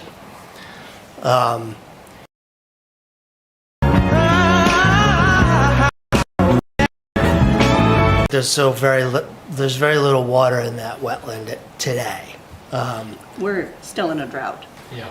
Yeah, well, these were flagged in 2021, and I've been to the site a number of times.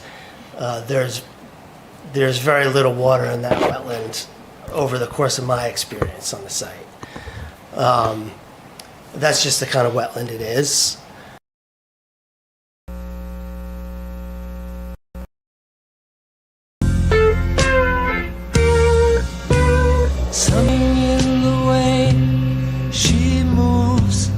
I don't know if it's on the plan, but it's right in the same area. I might have actually captured it in that photo there. And if mountain bikers are tempted to build bridges, it suggests that it's wet. Yeah, well, they're fraction doing of their the year. they're doing their due diligence because they don't want to create ruts. Mhm.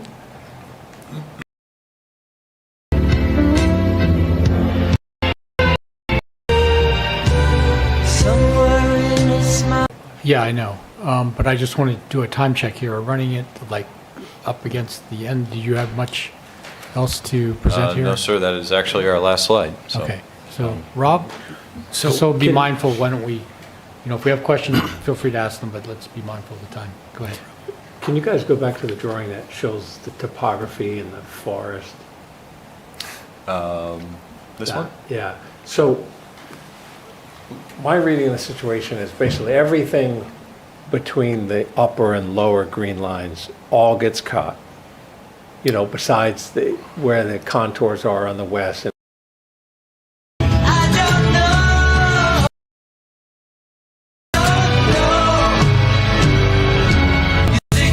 To 20 feet. That's right. And then where's that dirt going, and how are you going to build out the backside during construction to make sure that that dirt and erosion doesn't go in the river? Because that's the biggest concern.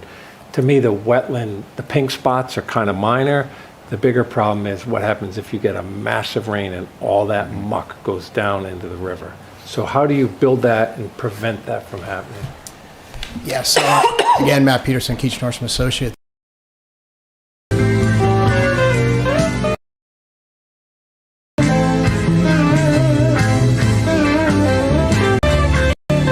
5 acres, making sure we put together plans that have to be constructed in that manner. We have a lot of operation and maintenance plans now that we put together for the contractors. Most of our towns are doing pre-construction and post-construction meetings to make sure where the material's going. But yes, the AOT, we're going to have to spell that out very specifically on our plans, on our permit for construction.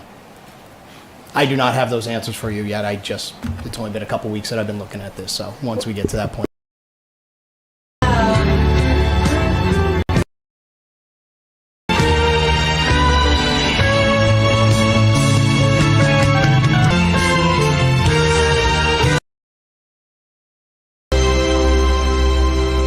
That's why this year when Vermont got hammered, well, 2 years ago, Vermont got hammered, we did not, because we've actually made very good strides in dealing with the volume of water and that, so we do not have runoff into our streams and stuff like that. So NHDES alteration of terrain permit. Thank you. So, as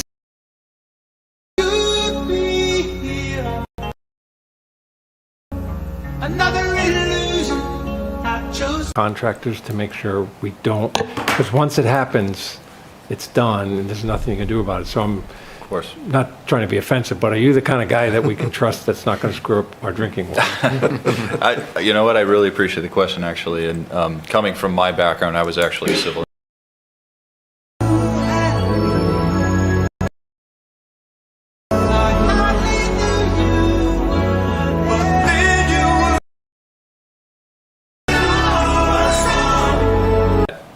We take very seriously. We have no intention of harming one of the state's most valuable resources, in our opinion. You know, we have a very talented civil engineer who's done a lot of this work, and they're very good at putting together those what we call erosion control plans that provide barriers, and as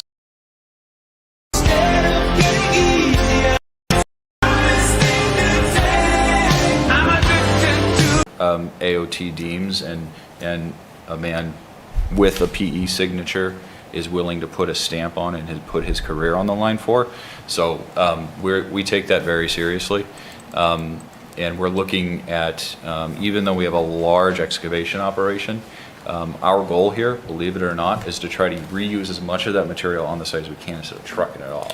So it's more about moving it from one place to another and doing it in that method than it is. But again, we're not anywhere close to understanding if that's possible here, but we do have goals of trying to keep as much here as we can.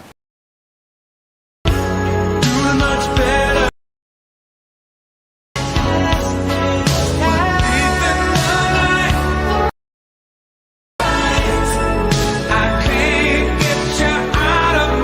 The kids are going to be coming from, they're probably going to put that on their list to take a look at as well. So the EPA, once we do file for that we're under construction, they have people that go out and do random inspections and stuff like that throughout the state.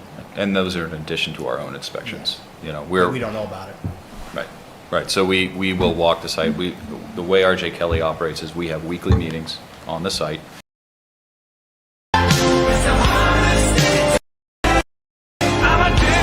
Observes anything during his own walk, he makes sure it's rectified. If EPA or UNH students come out, they make sure it's rectified. So there is a lot of oversight on exactly those conditions in which you're concerned, and we do take that very seriously.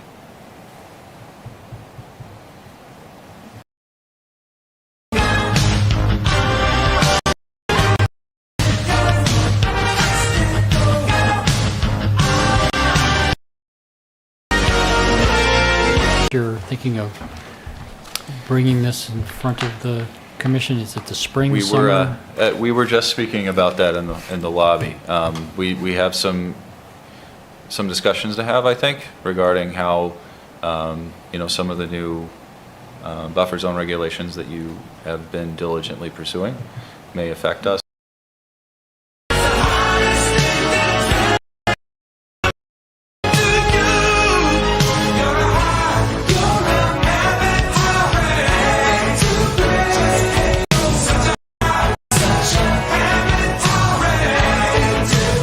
With the buffer impacts here, the surprising thing is we don't need a variance for the building in the buffer. That's allowed, but we need a variance for the parking in the drive aisles. Not the drive aisles, but Not the parking, just the the parking. parking. Okay. If we could go in January to get those, but then we would start design in February, and I'm going to be at least probably 3 months of design. It's a pretty big site, so I probably wouldn't submit to you guys till, you know, May, June, which might mean that your new 100-foot is in, so would I have to go back? So I've got some due diligence to figure out.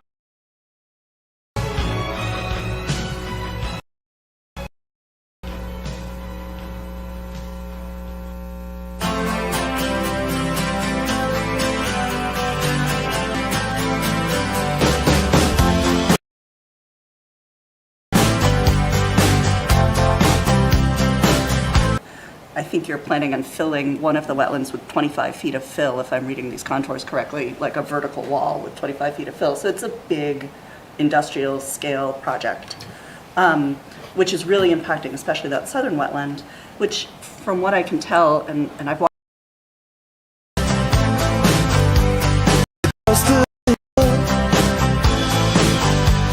and the town lit up. I'm sort of wondering just the scale of the project as well as the wetland impacts, especially that southern wetland. Have you thought about other configurations? Have you, I think one of our criteria is, you know, are you minimizing impacts? And I mean, this seems Well, the good old days may not return. The rocks might melt. I'm learning to fly, but I ain't got wings. As well as our wetland impacts, because you're absolutely correct. You know, they'll ask us, have we looked at other options, other things to do? But that's not just specific to, well, could you put 2 single-family homes in there? It's specific to, okay, you're coming in with an industrial use, and what does that need? So there are different ways of looking at a project to this size. You're right.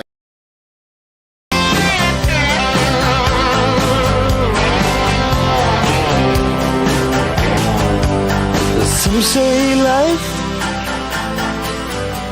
will beat you down. Both of those. And we will obviously present that to you, to the state, to everybody that we do on our applications and stuff like that. And I think that goes back again to speaking about how a general configuration for a development such as this, you generally have the loading outboard, 2 different loading areas instead of the combined loading area. And in this case, we combine them. It's not the ideal. Learning to fly around the clouds. Side. So when we're talking about alternatives, that could be one alternative that you may consider.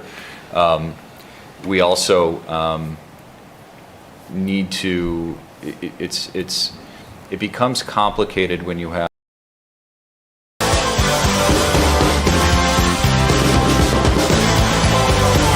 I'm learning to fly, but I ain't coming down. square footage in order to make it economically viable. And so when we start talking about the amount of site work, we have gone through several iterations here where we've reduced that footprint as much as we can against a building square footage among the 2 buildings that create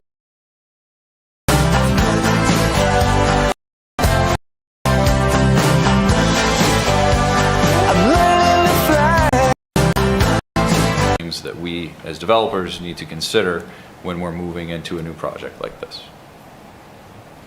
So it is a very good question. I really do appreciate that question, but I do want you to know that we've taken a look at this in several different ways, and this is where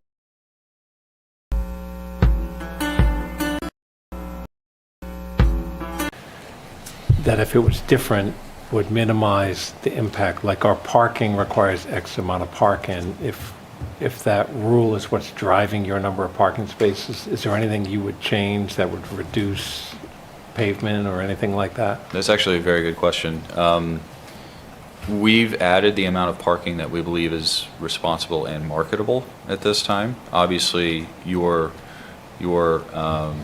zoning requires a certain amount depending on the use. And so we will be talking moving forward, especially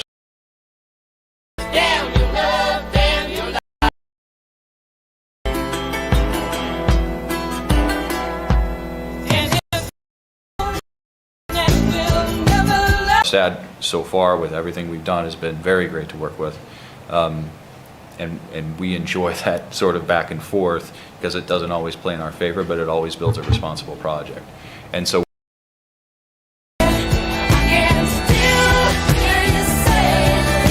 that we can maintain ultimate flexibility here, meet the requirements and the needs of this commission and the requirements and the needs of the planning board. So it's a very good question. We may have some of those requests or comments as we move forward, but right now I don't think I have anything for you.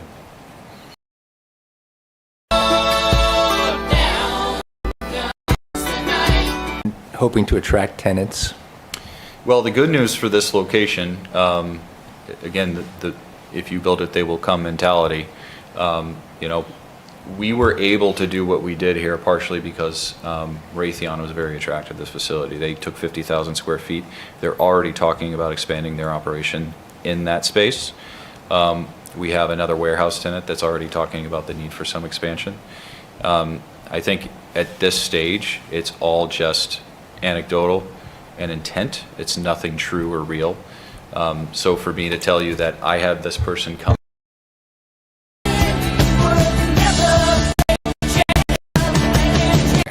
Thank you. All right, thank you. Thank you. Thank you. Thanks for coming. Have a good night. Appreciate it. Yep. Thank you. Nice job. So- Thanks a lot.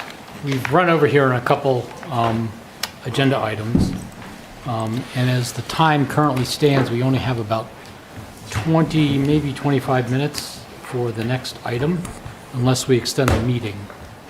And I'm wondering if anyone wants to move to extend the meeting or not. I can't stay. You can't stay? Okay. So that means we're only going to have about 20 minutes or so.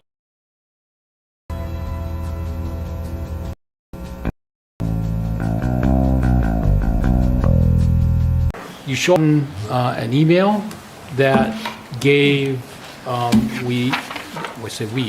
Neil and I went through all of the public comments received, and we binned them under different categories, as well as tried to cross-map them to the WSOD as it is currently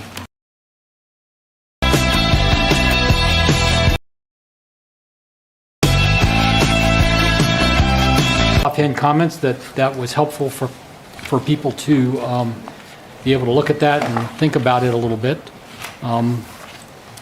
And I guess what I'm hoping that we can do here is, I don't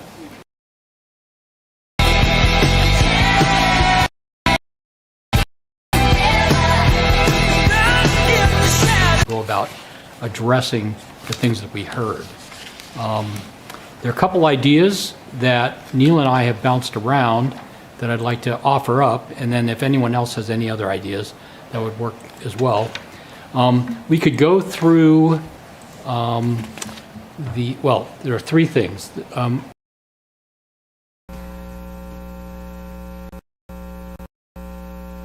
We were going to put together an FAQ for things that looked like they were important things that the public really wants to know about, related to some questions that don't directly map over to necessarily the individual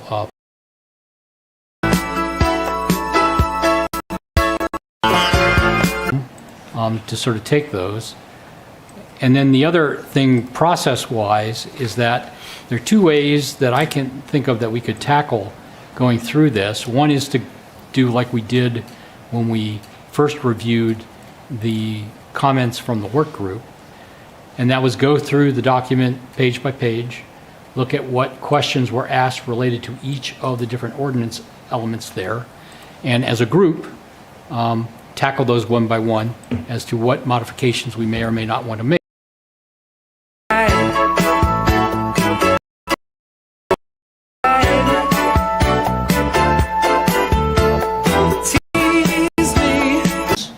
Each team taking a different element of the ordinance, go through those questions and come up with solutions in those small teams, and then bring them back to the commission, and then we'd have to talk about them again.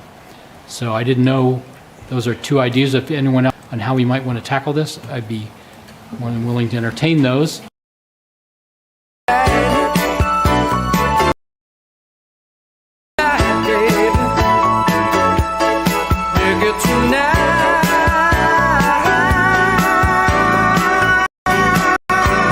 with those small groups to sort of tackle some of those questions and then bring them to the broader group at each of the larger meetings and break it out that way. So those are my two thoughts. So I'm opening it up to anyone else's thoughts on this. You glancing my way, and I know what you're at. That's quite a lot of work. I like the idea of the smaller groups, and it can accomplish a lot more, I think.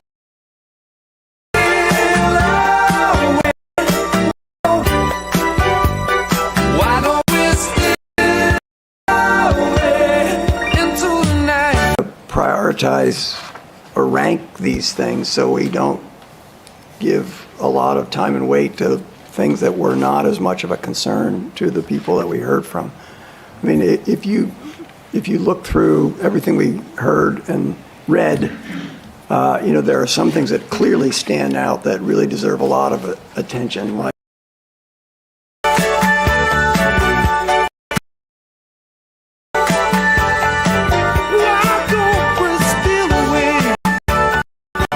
together as a group and prioritize first to make a rough cut and then divide it up into groups.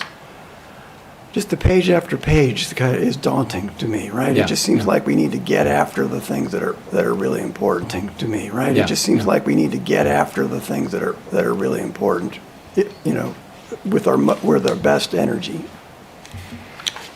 Yes, I would agree. I mean, I think that's why, to me, the small group. Okay.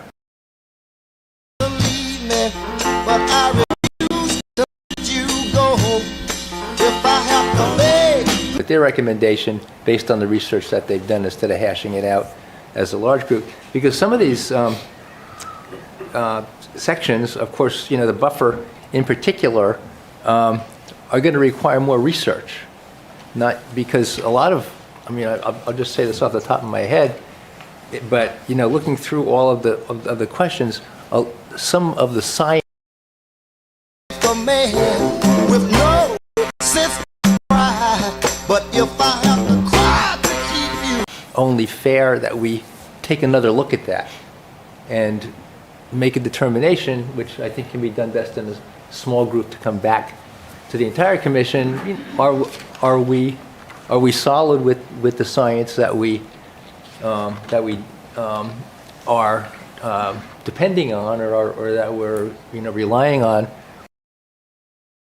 All night and day, just away. Let your friends laugh, even this I can stand. A lot of the work is going to come in, and going back and seeing if we are standing by what we said, or do we need to make changes to it. So whoever's going to be in the buffer small group, I think, is going to have a lot of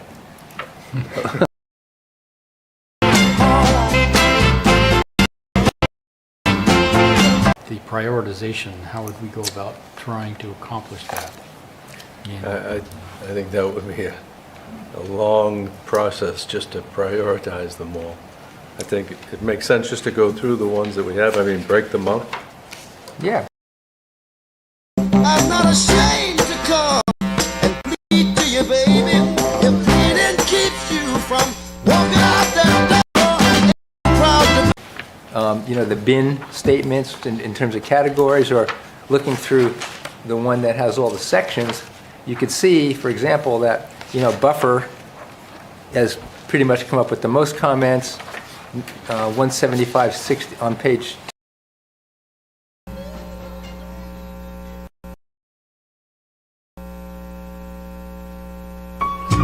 Shot at what Steve was talking about in terms of, what's that? An extra copy. Yeah. In terms of doing, the rough cut that Steve just recommended, I think, prioritizing by the number of comments we received is probably going to be a pretty accurate way to do it. So, just my, off the top of my. I'm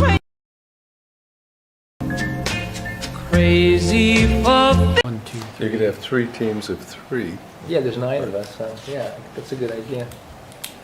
3 Okay. teams of 3. Now, I was always picked last for teams when I was in school. Come on, I don't believe that. Don't believe that for a I don't second. believe that. I guess I have another process question, which is clearly many people in town have a lot of. You leave me for somebody new. That we are tapped into that and keep the public informed, but also I think one of the comments that I heard last month was also we haven't done as good a job as I think we maybe wish that we had done in keeping the public informed as we've gone along. What in the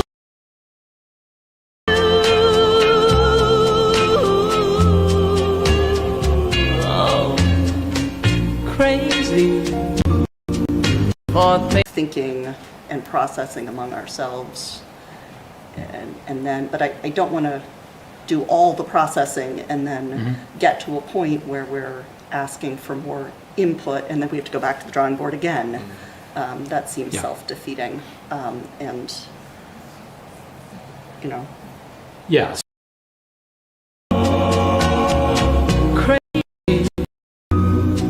Thoughts I had was that if we wanted to engage the public as we're going through this again,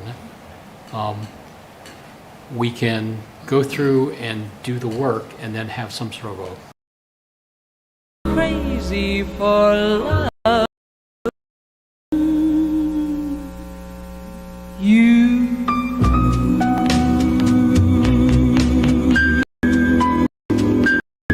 idea that was floated to me was that we received extensive written comments from a couple members of the community, and on particular work groups that were looking at things that were brought up there, whether we could actually engage those people as we're going through the revision process.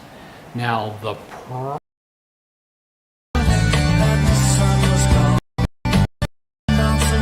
participate because they have the desire to do so and the time to do so as well. So those are the 2 thoughts I have. I'm open to any other ones, but I don't know that we have to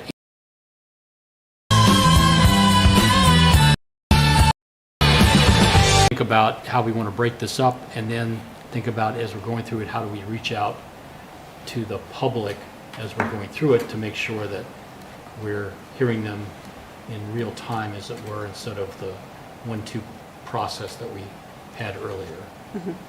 So, I don't know if anyone has thoughts on that. The problem with the facilitation is that does potentially take money, although I might have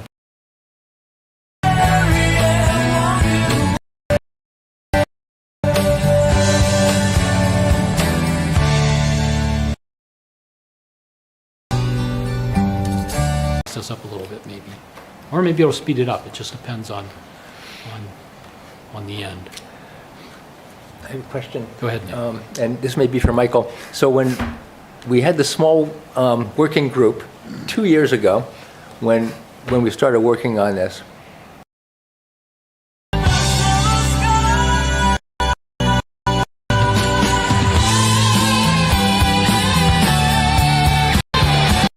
have some students come in from UNH who had to, do something. Oh, yeah, you remember that. Yeah. So my question is, if we have small working groups who are going to meet in between, like between now and, December 22nd, and come back with, recommendations,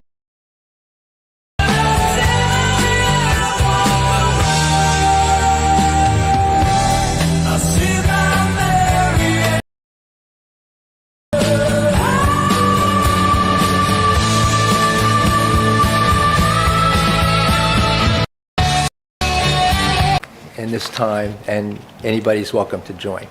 Is that right? Does that seem like something that would be workable to you from a process point of view? Right. The whatever subcommittees you have would be considered public bodies. So we would need to follow right to know rules with each of those, 1, 2, 3, however many you have, as with those working groups, there would have to be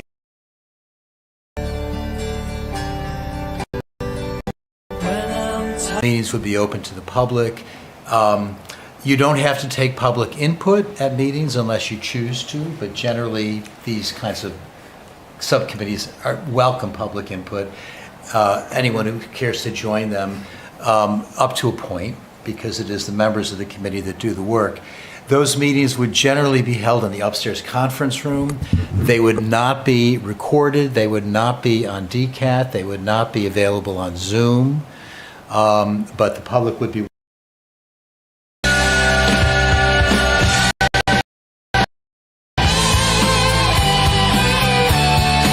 very basic. The minutes of those by state law include the date, the time, the venue, the subject matter, who attended, and motions. I just, on a side note, I did hear from some people, gee, the committee met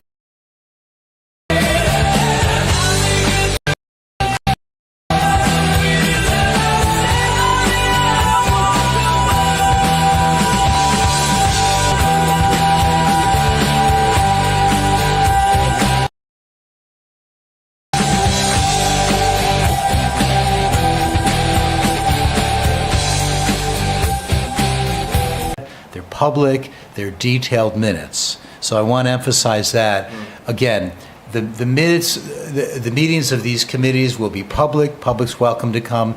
The minutes are going to be a half a page. They're going to be skeletal. We don't have it in the budget to hire professional minute takers for subcommittees. Okay, but the basic answer to the question is yes, they'd be open to the public. Absolutely, yeah. But I'm also hearing that we have to make them public, which means they would have to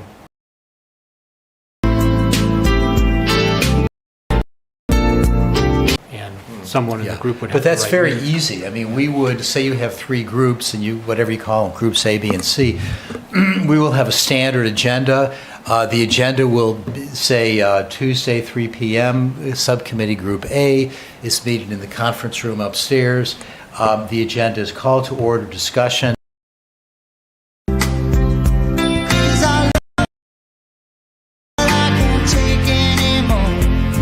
Meetings, public's welcome to come attend. It's the commission where the action is happening. So nobody should expect detailed minutes and very highly detailed agendas. That's just the way it works. Obviously, you've gotten comments on that. So, so how would these small group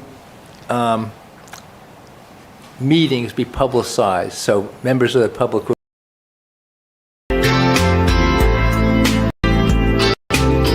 would post at least 24 hours in advance agendas in here and in at least 2 public places. Which would be where? Would be there, the outside bulletin board, and we probably could place them at the library as well. Okay, Yeah. but would they be on the website? We should be able to place them on the website. Yeah. I don't want to promise that because we have limited resources. Come over to my side. Let me know. Try to see the distance between us. You get this kind of comments, and I think that's great. And it wasn't like there's comments about skeletal minutes, and there's also comments that maybe imply that there's some animus here by creating this, but it's not the case. It's just working through the process. The process worked.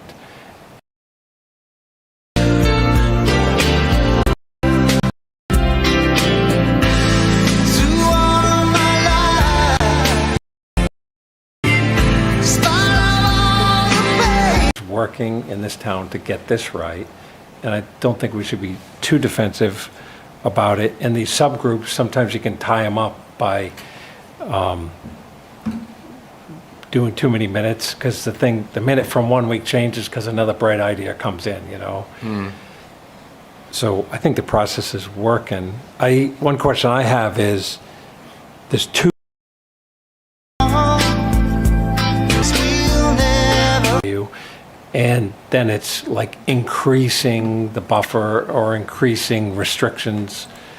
I'm not sure that it increased restrictions a lot, it just increased the buffer. So maybe an approach we should take is, let's get the combined document together that keeps all the existing buffers in place. That would be good progress if that happened, because I think that was one of the intents, was to clear up all the confusion. And if it just was the current rules in a new format collected and ambiguities cleared up, that would be good progress. And then there's another fight maybe about what's the right buffer distance. You might never get to that conclusion on the right buffer distance, but you might get your combined document completed in a more timely manner. Is that of merit? I wasn't part of all the initial.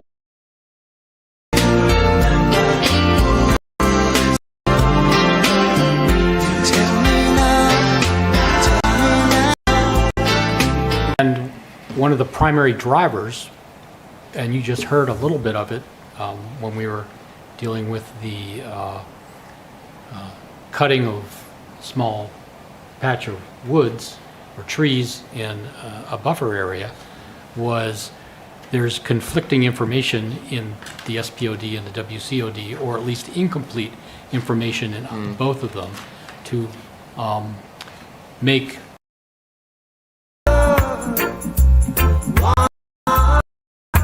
Let's get together and feel alright. Hear the children crying.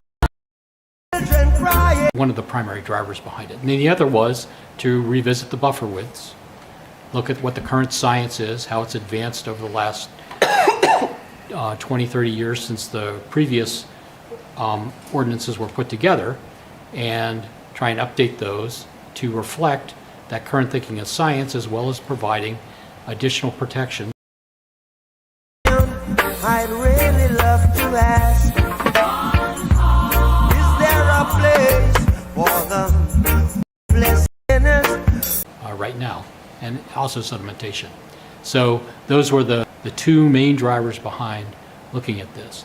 I think and the way we tackled it in the work group was we didn't touch the buffers first, because we knew that was going to be a long conversation. We looked at the other language. One love, so shall it be. Alright, thanks and praise to the Lord, and I feel all. With the information that we have in feedback as far as clarifying language, revisiting some issues like mowing, the types of plants that can be planted in the buffer, all that sort of thing. And then come back to, maybe, like you said, put the basic buffer stuff in there as it is now.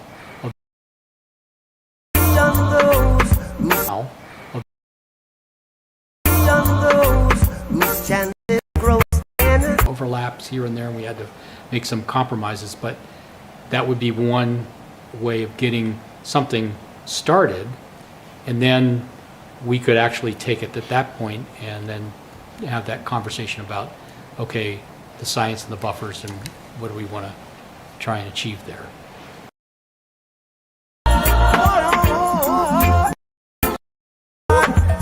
Time here, so thoughts on Rob's idea?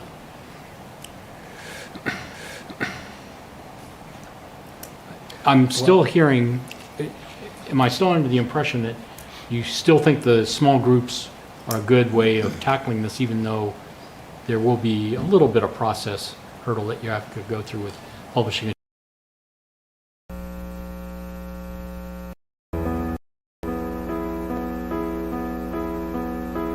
Individuals.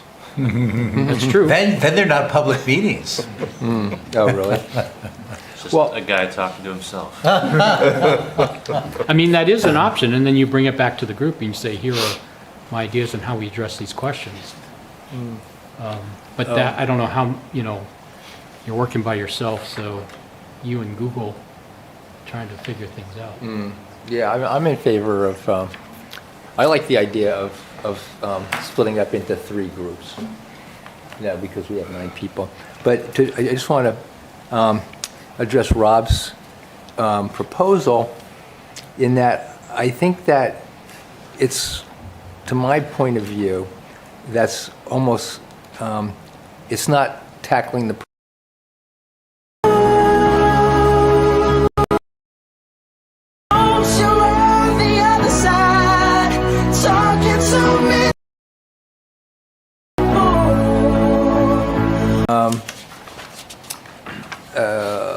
let's see, okay, the second bullet point up from the bottom, where it says all tidal, where in the ordinance, it says all tidal waters and wetlands located adjacent to the tidal waters. This is just an example of one of the complex questions. So the person asks, if a stream is running down, I know, 'cause when someone's talking back, yeah, they're talking back. really think about that, frankly. We were thinking of the buffer from the reference line of the shore, but not a situation where there might be a stream that comes down into that property.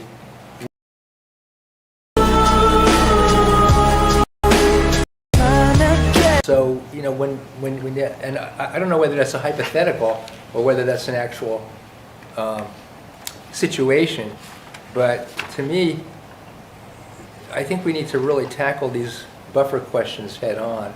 And I don't think it's as simple as saying, well, people are very unhappy with the 330-foot buffer compared to where the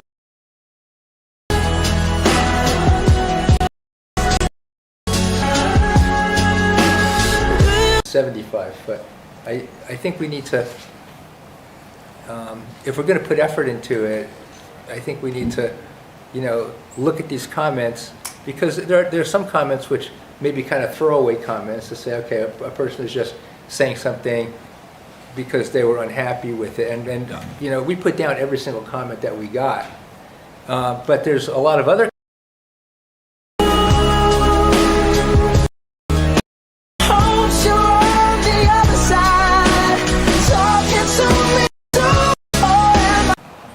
getting all the language and everything together for the, for the two ordinances, but I don't like the idea of just saying we're going to plug in the current buffers and, kind of take it from there. I think there's more to it.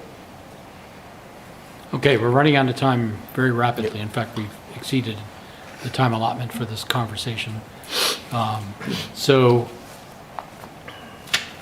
do we have a motion to break our group into three? I'd like to teams make of three? one last comment before we break into go any ahead. groups, is that somebody asked about the why. And, they had a very kind of intriguing question on what is the giant overarching thing where what is the question where are we addressing nitrogen? Are we providing habitat? What are we doing? Are we, planning for the eventuality that salt marsh Just kids when we fell in, not knowing what it was. I will not give you. ironclad, this is what we stand for, this is the why behind this whole thing. I mean, I think there's been a lot of talk about that, obviously. We've probably come up to it and stated it clearly a dozen times over the last 2 years when we've done this, but I think before we break into groups and try to nitpick a little bit and make micro adjustments to things, I think we need to. Sitting in the dark, you between my arms, barefoot on, listening to the water treatment and the non-point source stuff. All right, so is it not nitrogen? All right, is it salt marsh? But then why are we talking about people who are way up at 50 feet elevation? So wildlife corridors, Julie Rogers had that great comment about, there is no good wildlife corridor map, but, her comment's better than I do, but what and why should be exceeding. I know. Hope that someday I'll share her home. Purpose. When we made a little mini presentation at the last meeting, we had a slide that we felt addressed why. That did not stick, or it was just, it didn't go over.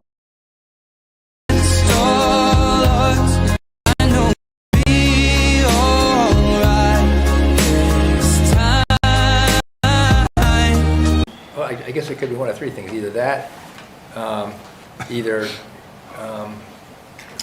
we didn't explain it well enough, or we have to do a better job getting that point across. So I guess I'm just saying I agree with everything that you just said, and we need to do a better job either understanding the why ourselves or communicating it better to the people who are affected.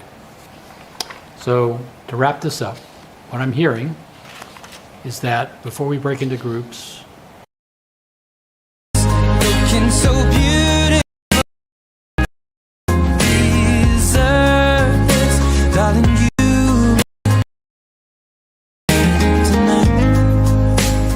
And I think it may be too early to break into groups until we have that and everybody agrees on it. I mean, I don't want to prolong the process any longer than necessary, but we've made it this far, we might as well do it right.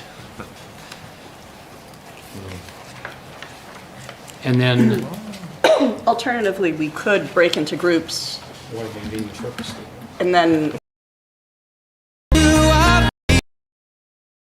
Faith in what I see. Now I know I have met enough. just to make forward progress. yeah, because if we postpone, yeah, this is really that's gonna. my one concern is, you know, that would be another month because we don't Some get of the together. momentum. Yeah. So I agree. so that might be a good compromise.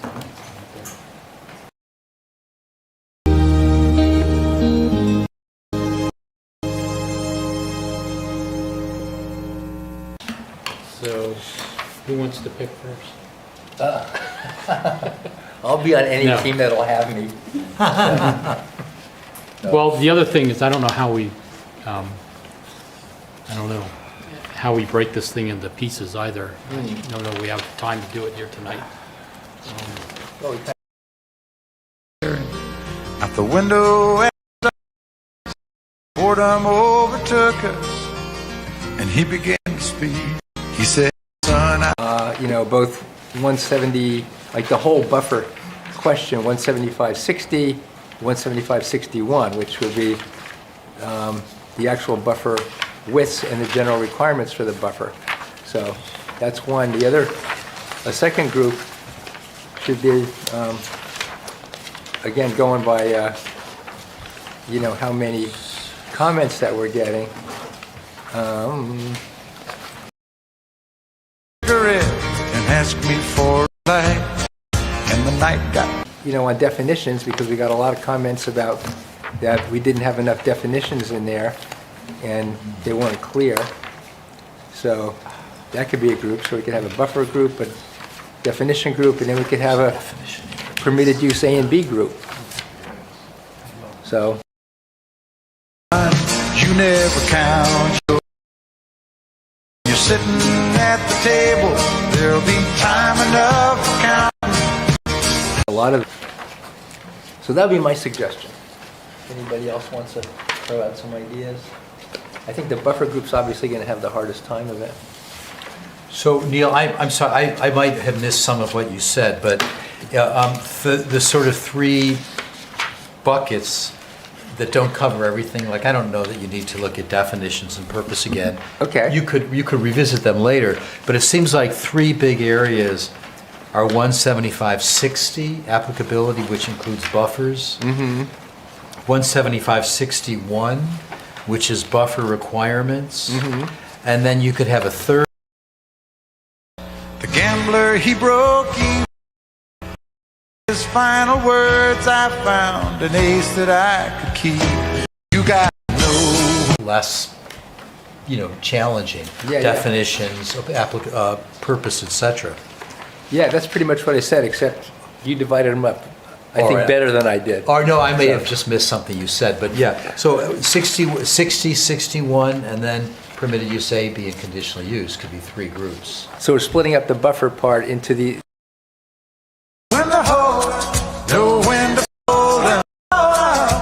If everyone has the draft, it's 175 is one group, 175-61 is a second group, and then the third group would be 175-62, 63, and 64. And that covers most.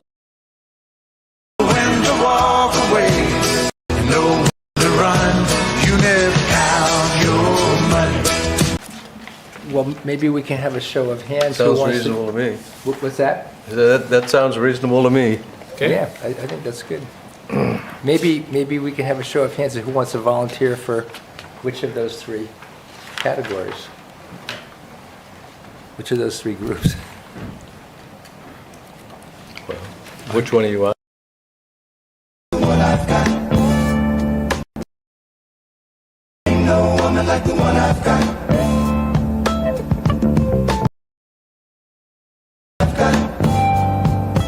Every day the sun comes up.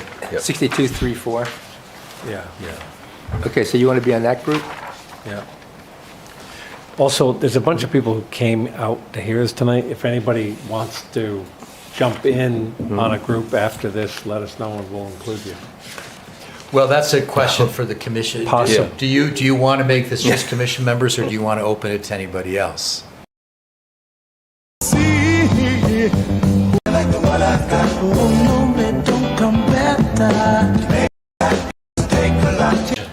I don't know if they need to be a member in order to have feedback and input. We're going to listen to whoever shows up at the meeting. Has been our town practice for these kind of correct. meetings. Yep. Down I'm going. The music. I mean, if they wanted to be, I guess we could approve that. but- Yeah, later on, I mean, if you find with one of the groups, a member of the public comes and they want to be a member, and, the commission can appoint them later on. Add Yeah, them. I think that's the best way to do it. See what sort of interest there is. I mean, there may not be because of time constraints and all that sort of.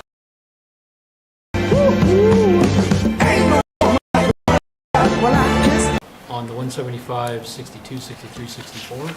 I'll join them on that. Okay, that's Ben. Do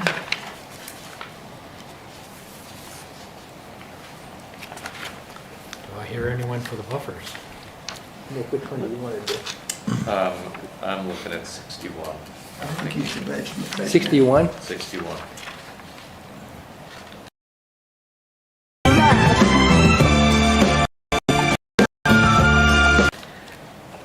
I don't know.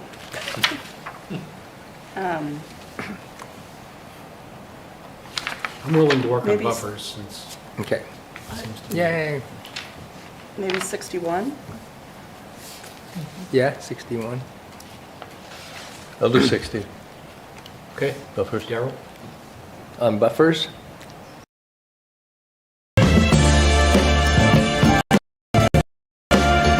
First, Yeah. So that's the 3. so I you get- still I get- have Steve and Jake will get assigned to whichever's left. I'll do 61. 61. So that would put Jake Jacob. with permitted use A, B, and conditional use. Great. I'll give him the good.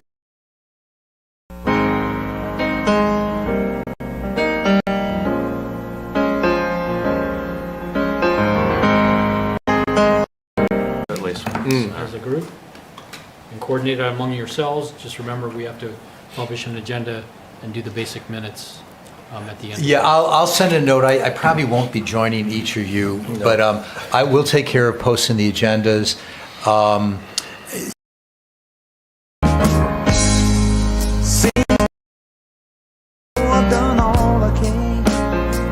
Repository and planning, We'll post all the agendas.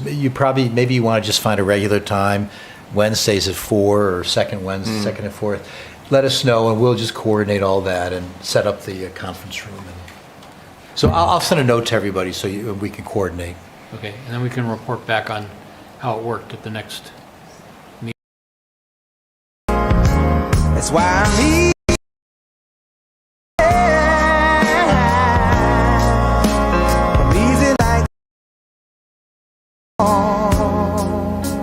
from the last meeting?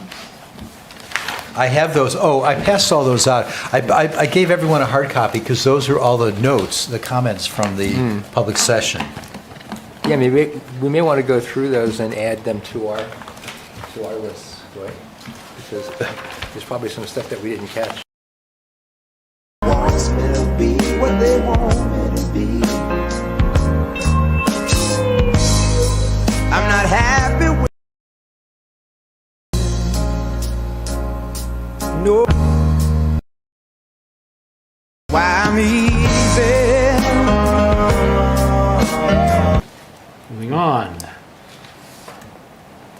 Any other business? So, Mr. Chair, you heard the request from Dr. McKiernan that he would like to be included on your next agenda, December 22nd, to talk with the commission about if you would like to research.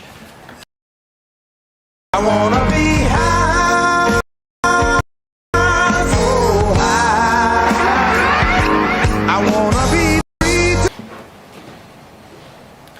And if we'd like to do that, then I guess the question do we really need to is- request DES by midnight? There was a midnight Oh, tonight yeah. deadline, right? I guess you would need to do that. That's not happening. I mean, I don't see how that would happen. But that doesn't mean we couldn't entertain approaching DES after the deadline and say, there have been some concerns about this in our town and what's the status of it? Maybe they can't talk about it because it's not official. Is there a reason that an email can't be sent to them?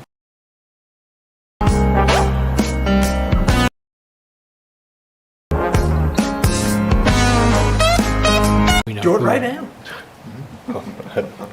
I'll do it right now. No, Well, do we, the question did he is, give us a does the- contact? I'm not, does I guess the- we could just send a general. I can send it. Written here. Yeah, Oh, it's right there. Oh. He had said all it takes is just it's not even Oh, a request. Would you I like guess to they have have Yeah, grant it. I'll send that out. I can send that out after the meeting. I guess, if you want to do is it. this something that the commission actually wants? I'm easy like Sunday morning. Just why Well- we weren't in the loop to begin with. So, I'll give you a little bit of background. There is a vacant lot at 1 Riverview Court, and there are real constraints in it environmentally and how much room with the shoreland, and I don't know if there's additional wetlands, whether it's buildable, how much it's buildable, and it's been a concern with Like Sunday morning. have a buyer for it who wants to build a house on it. They would need a dredge and fill from DES, and if they would also need, in my reading of our ordinances, they would need, it doesn't look like they could build within the standards of the Shoreline Overlay District. So I'm easy like Sunday.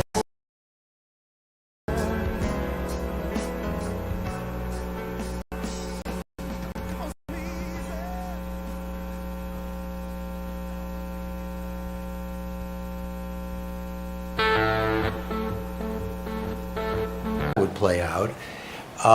There's criteria the zoning board would have to find to grant a special exception. You have the right to comment to the ZBA. We've never had one of these, but it's in the ordinance. And so my understanding from Dr. McKiernan is that you could provide comments to DES on their application for a dredge and fill, and you could ask for an extension on their review to give you time to investigate it. Place that's the best. Down to die, going up to the spirit in the sky. Going up to the spirit in the sky. It's where we're gonna. Or is this just our own personal perspectives by going out there, looking at it, walking around and coming back and saying? I mean, I don't think that you would want to, that the town would want to spend money on hiring somebody. If you wish to do this, it would be a discussion.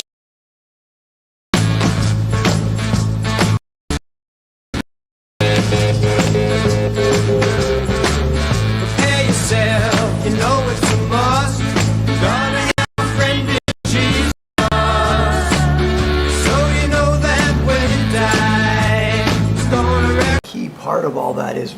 having a proposal about what what the person wants to do on the site. Oh, and we do have that. They submitted a plan to DES for how they want to, where they With want their drawings house. and, We detail. have a drawing, and they actually have a whole application into DES.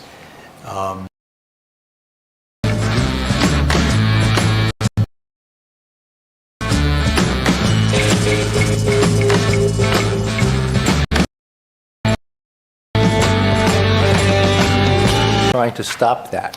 Well, I don't want to say he's trying to, I don't want to speak for Dr. McKiernan. I know he's expressed concerns to me. He's a neighbor.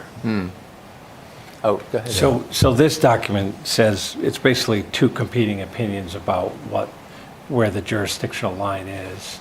And then there's,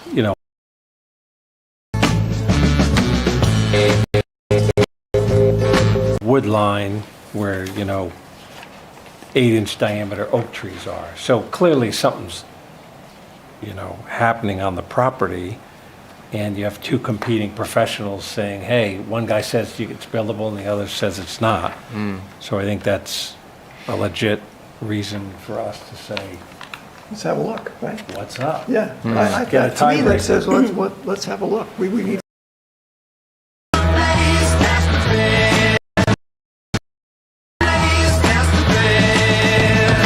If we would normally weigh in, is this the appropriate time at which we would normally weigh in?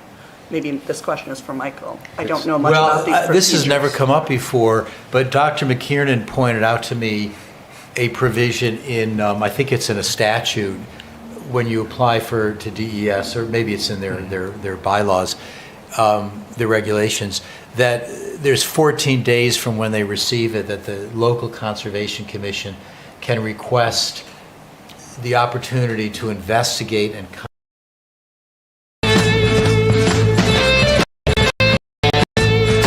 procedure. Tonight, they only give 14 days. Tonight is the deadline.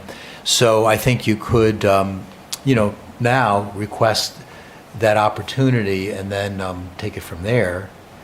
If you do that, you probably also would want to include this on your December 22nd agenda.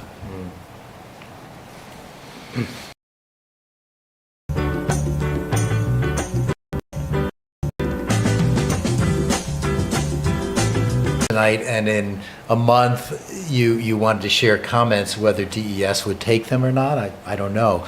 But if you want to do it officially, you would need to make a decision tonight whether you want to request that opportunity and that extension. But for them to proceed, they also need ZBA approval. And Yes. we will. And that's separate. and That's separate. under our own ordinance. Okay. That's why I asked the question of him, if DES says no dredge and fill permit, then is it a moot point? Right. I'm assuming if DES did not grant it, I mean, they would could appeal, I guess. could they still build? Well, I don't know. But they could still. My close friend, but then you came and it's soon, and you know he never.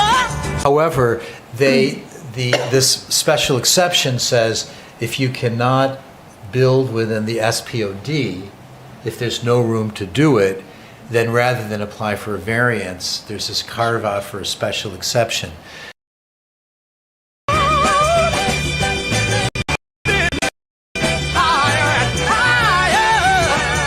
The ordinance says that you're alerted when we get that, and you have an opportunity to comment, but it doesn't say whether the ZBA has to listen or has to to continue their hearing, to give you time. So it's certainly. I'm so glad I found you. Yes, that one. So, do we have a motion to make this request to DES to review and evaluate the proposal that's currently before them? I move. Do we have a second? Yes, I second that. Okay. All And the those reason- in favor? All those opposed? I'd be in favor if I could vote. Oh, well, somebody has to vote for Jacob. That would be either Steve or Ben.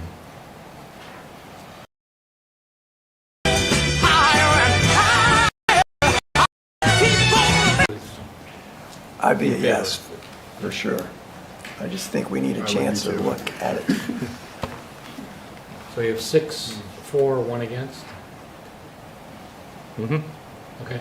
All right. I will send them an email today, now, before midnight. Oh, you'll take care of that? Yeah. Great. And do you want to include this on, you probably therefore want to include this on your December agenda? Yes. Southward as you go.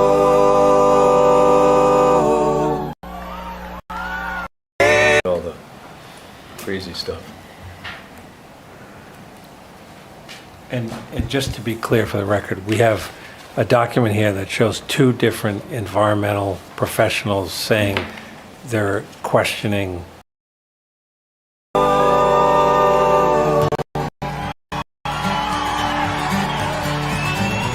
Okay. Any other business? Well, our next meeting is December 22nd, right? Yes. So are we going to do Secret Santa this year? No? What? Baby. Some lonesome child. IMAC PFAS presentation that was given by the contractor that takes the sludge away from Durham and processes it. Just so you know, the IMAC group is looking in very detailed way at PFAS in Durham, how they're being treated in sludge.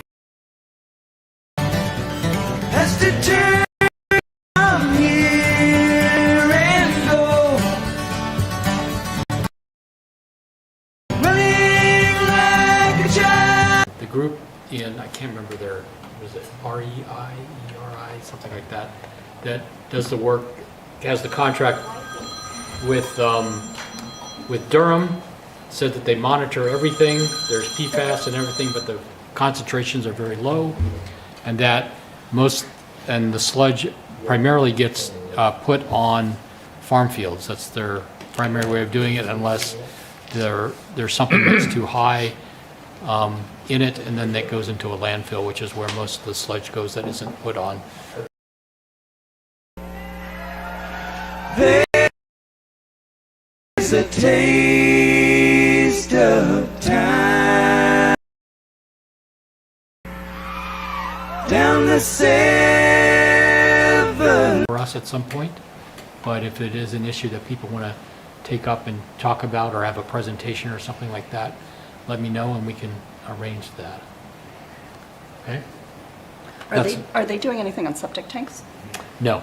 In fact, that was brought up, that the contractor said actually the septic tank waste has more PFAS in it than town sludge because it's a self-contained system. So when you do your wash, anything.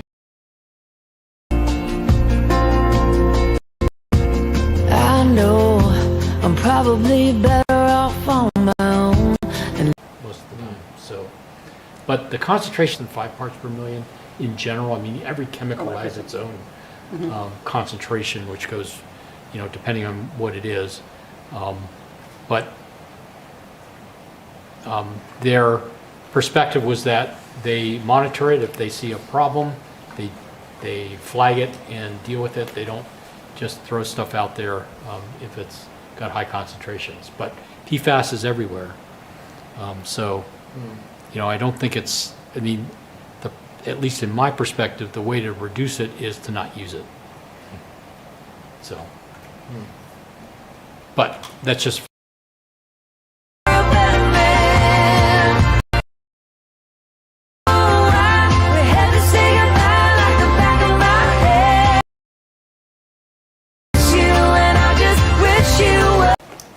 An email out of the blue from a real estate agent here in the area saying, I need you, Conservation Commission guys, to help us resolve an issue that's closing on a property tomorrow or the next day.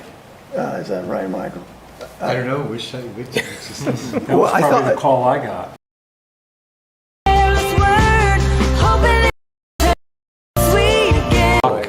Where they cleared the... So I'm trying to brag on you because I think it's really important that people know that this commission and the staff go out of their way to help people in the community that need help. And I think you resolved it in a way that was not what, at least the owner, the state agent, thought was the right way. But